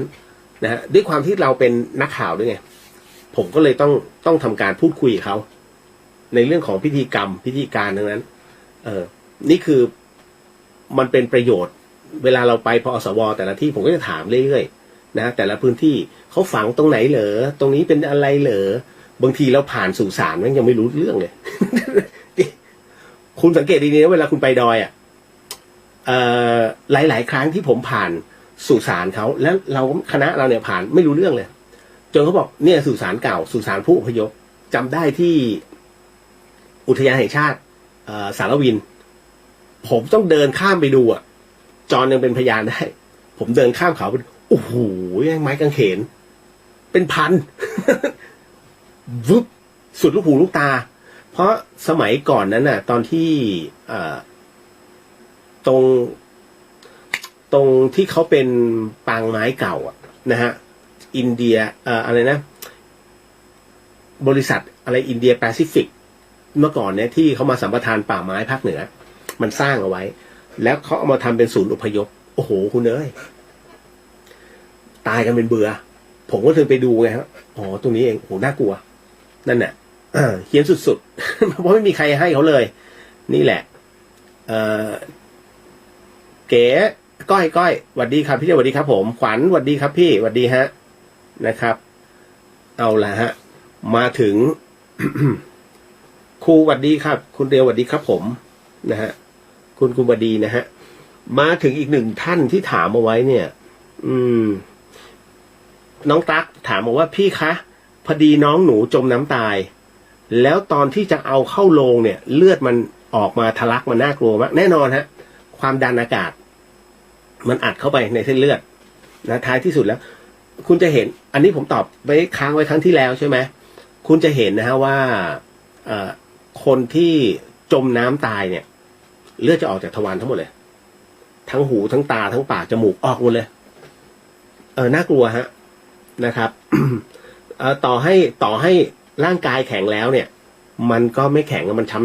ช้ำแล้วหมอไม่ฉีดนะหมอไม่ฉีดฟอร์มาลีนให้นะฮะฉีดมันอมน้ำนะครับมีแต่จะเป่งมันไม่ช่วยอะไรเพราะว่าน้ำมันเข้าไปเต็มร่างแล้วศพจมน้ำนะฮะแล้วเขาบอกอย่างนี้ว่าเป็นเพราะอะไรคะอันนี้ตอบไปแล้วคราวนี้พ่อกับแม่จุดธูปไหว้นะฮะพ่อกับแม่จุดธูปไหว้ด้วยอย่างนี้เนี่ยได้ด้วยเหรอคะเหมือนกับได้ยินว่าพ่อแม่ห้ามไหว้ศพลูกถูกต้องฮะเขาจะไม่คือหลายคนเนี่ยมักจะเผลอกรณีที่ลูกตายแล้วพ่อแม่ตั้งศพปุ๊บจะเห็นใช่ไหมฮะไหว้ศพลูกมันจะมีสองเคสถ้าไหว้ศพลูกแล้วให้ลูกเป็นครูไม่มีปัญหาแต่ถ้าไหว้ศพแล้วปรากฏว่าดันไหว้แบบด้วยความเคยชินลูกเนี่ยวิญญาณลูกจะมีปัญหาไม่มีฮะพ่อแม่ไหว้ลูกจะพานจะแย่ไปลงดิ่งลงไปนะฮะเพราะฉะนั้นเนี่ยตรงนี้นี่เองฮะถ้าเตือนได้เตือนก็เตือนบอกว่าแม่พ่อให้น้องมันเป็นครูทำไมจึงให้น้องเป็นครูผมเคยเล่าเรื่องของหลวงพ่อปานวัดบางลมโคนะฮะที่พาคณะศิษยานุศิษย์หนึ่งในนั้นมีหลวงพ่อฤาษีลิงดำไปไหว้ศพยายฟูนะฮะยายฟูเป็นอุบาสิกาที่อุปถากหลวงพ่อปานนะฮะวัดบางลมโคเอาไว้วันหนึ่งปรากฏว่ายายฟูนั้นเสียชีวิตลูกหลานก็เลยมานิมนต์ท่านไปงานนะฮะหลวงพ่อท่านก็เลยบอกว่าอ้าวเดี๋ยวเย็นนี้จะไปงานศพยายฟูใครจะไปลูกศิษย์ลูกหาก็ทุกคนก็อยากตามหลวงพ่อท่านไปก็ไปพอไปถึงเสร็จปุ๊บที่งานปุ๊บฮะหลวงพ่อปานก็เลยไหว้จุดธูปเสร็จปุ๊บก็ไหว้ศพลูกศิษย์ลูกหาของหลวงพ่อนั้นพอเห็นหลวงพ่อปานไหว้ศพแบบนั้นเอาบ้างนะทุกรูปเลยฮะปักไหว้นะฮะเสร็จปุ๊บพอเลิกงานนะฮะหลังจากที่สวดอะไรเสร็จเรียบร้อยแล้วพอเลิกงานแล้วก็ปรากฏว่าพระเดชพระคุณหลวงพ่อฤาษีณตอนนั้นก็เลยถามหลวงพ่อครับอยากจะถามนะฮะหลวงพ่อเหลือเกินว่าทำไมหลวงพ่อจึงกราบยายฟูทั้งที่เราก็เป็นพระภิกษุหลวงพ่อปานท่านก็เลยบอกว่าเอ้าอย่าบอกนะว่าที่พวกเราทุกคนกราบในกราบศพยายฟูทุกคนที่เป็นศิษย์หลวงพ่อปานครับ ครับหลวงพ่อก็เลยบอกว่าหลวงพ่อไม่ได้กราบศพยายฟูอ้าวทุกคนงงเลยหลวงพ่อบอกว่าเรากราบธรรมะของพระพุทธเจ้าธรรมะของพระพุทธองค์ที่บอกว่านี่คือการเกิดแก่เจ็บตายนี่คือธรรมะที่พระพุทธองค์นั้นสอนเอาไว้ว่าสังขารนั้นไม่ยั่งยืน โอ้โหเท่านั้นแหละ ทุกคนนะฮะฮาเลยฮะนั่นคือสิ่งที่หลวงพ่อสอนด้วยนะก็เพราะฉะนั้นเนี่ยน้องตั๊กไปบอกคุณพ่อคุณแม่นะฮะไปบอกว่าให้เปลี่ยนนะให้เปลี่ยนหมายบอกว่าแม่พ่อเวลาจะปักธูปทุกวันเนี่ยก็ไม่ต้องไหว้น้องที่ไหว้ไปแล้วให้น้องเป็นครูแล้วก็อธิบายให้ฟังว่าเป็นครูแบบไหนนะก็คือธรรมะพุทธองค์จบเลยฮะเพราะฉะนั้นเนี่ยได้บุญทั้งหมดเลยคุณพ่อคุณแม่ก็ถือว่าได้ธรรมะส่วนวิญญาณเนี่ยวิญญาณเขาไม่ได้ไปไหนนะถ้าวิญญาณคนตายเมื่ออยู่ตรงนั้นเขาจะอยู่นั้นเพราะผมเอาตัวผมเข้าไปเปรียบเทียบแล้วกันตอนที่ตายผมก็ไม่ได้ไปไหนที่จะบอกว่าโอ้เดี๋ยวต้องมีคนนั้นคนนี้นะฮะจะตู่โลกบาลจะต้องพาไปที่นู่นที่นี่ที่นั่นนะฮะไม่ผมบอกเลยว่าไม่จริงเพราะผมมาอยู่ตรงนั้นแล้วก็เห็นคนในมิติเดียวกันที่มันยืนอยู่ในห้องICU แต่ที่บอกว่าเห็นยมทูตก็เห็นเฉพาะช่วงที่แวบหนึ่งที่ขึ้นมาบนหัวแค่นั้นเลยแล้วก็ที่เหลือก็ไม่รู้แล้วแต่จิตผมอยากกลับเข้าล่างรับรู้แค่นั้นถามว่าเจ็บไหมไม่เจ็บฮะไม่รู้สึกอะไรเลยผมถึงได้บอกว่าความตายไม่ได้น่ากลัวเพราะเราไม่ได้รู้สึกสิ่งที่ควรจะรู้สึกคือความดีสิ่งที่เราทำบุญเอาไว้สิ่งที่เราควรจะเหมือนกับว่าควรจะทำไม่ใช่ว่าเราไปรังแกทำนู่นทำนี่แล้วมันจะคือความขุ่นมัวบาปบุญขึ้นอยู่กับตัวจิตเลยฮะคุณทำอะไรไว้เนี่ยตัวจิตมันจะฟ้องหมดโกหกใครได้หมดแต่ยกเว้นโกหกตัวเองนี่คือธรรมะที่พระพุทธองค์นั้นเคยบอกเอาไว้อยู่แล้วครับว่าเนี่ยณตรงเนี้ยมันเป็นแบบนี้นะผมถึงได้บอกว่าอ๋ออันเนี้ยเราควรจะแบบจะทำเอาไว้จะจำเอาไว้นะฮะว่าถ้าเราทำให้ดีตัวจิตมันจะเป็น Data ดึงเอาไว้ฮะถูกไหมชมคำเดียวไม่ค่อยจำแต่ด่าหนึ่งคำจำเป็นปี เอาฮะทั้งหมดทั้งมวลนะครับอ๋อเมืองใหญ่บอกว่าแม่กองคานะฮะบอมเบย์เบอร์มาใช่ไหมบริษัทนั้นที่ผมบอกเพราะเมืองใหญ่ก็อยู่ในเหตุการณ์นะที่บอกว่าข้างหลังโอ้เป็นร้อยเลยนะสุสานของพวกกะเหรี่ยงอพยพทั้งหลายเมื่อก่อนนี้นะฮะเอาละฮะก็ขอบพระคุณมากๆขอบพระคุณมากนะฮะในคลับเฮาส์นะครับคุณเบิร์ตคุณต้นคุณสุริยานะฮะขอบพระคุณมากๆอุตส่าห์อดทนฟังผมมาแก้ต่างให้กับ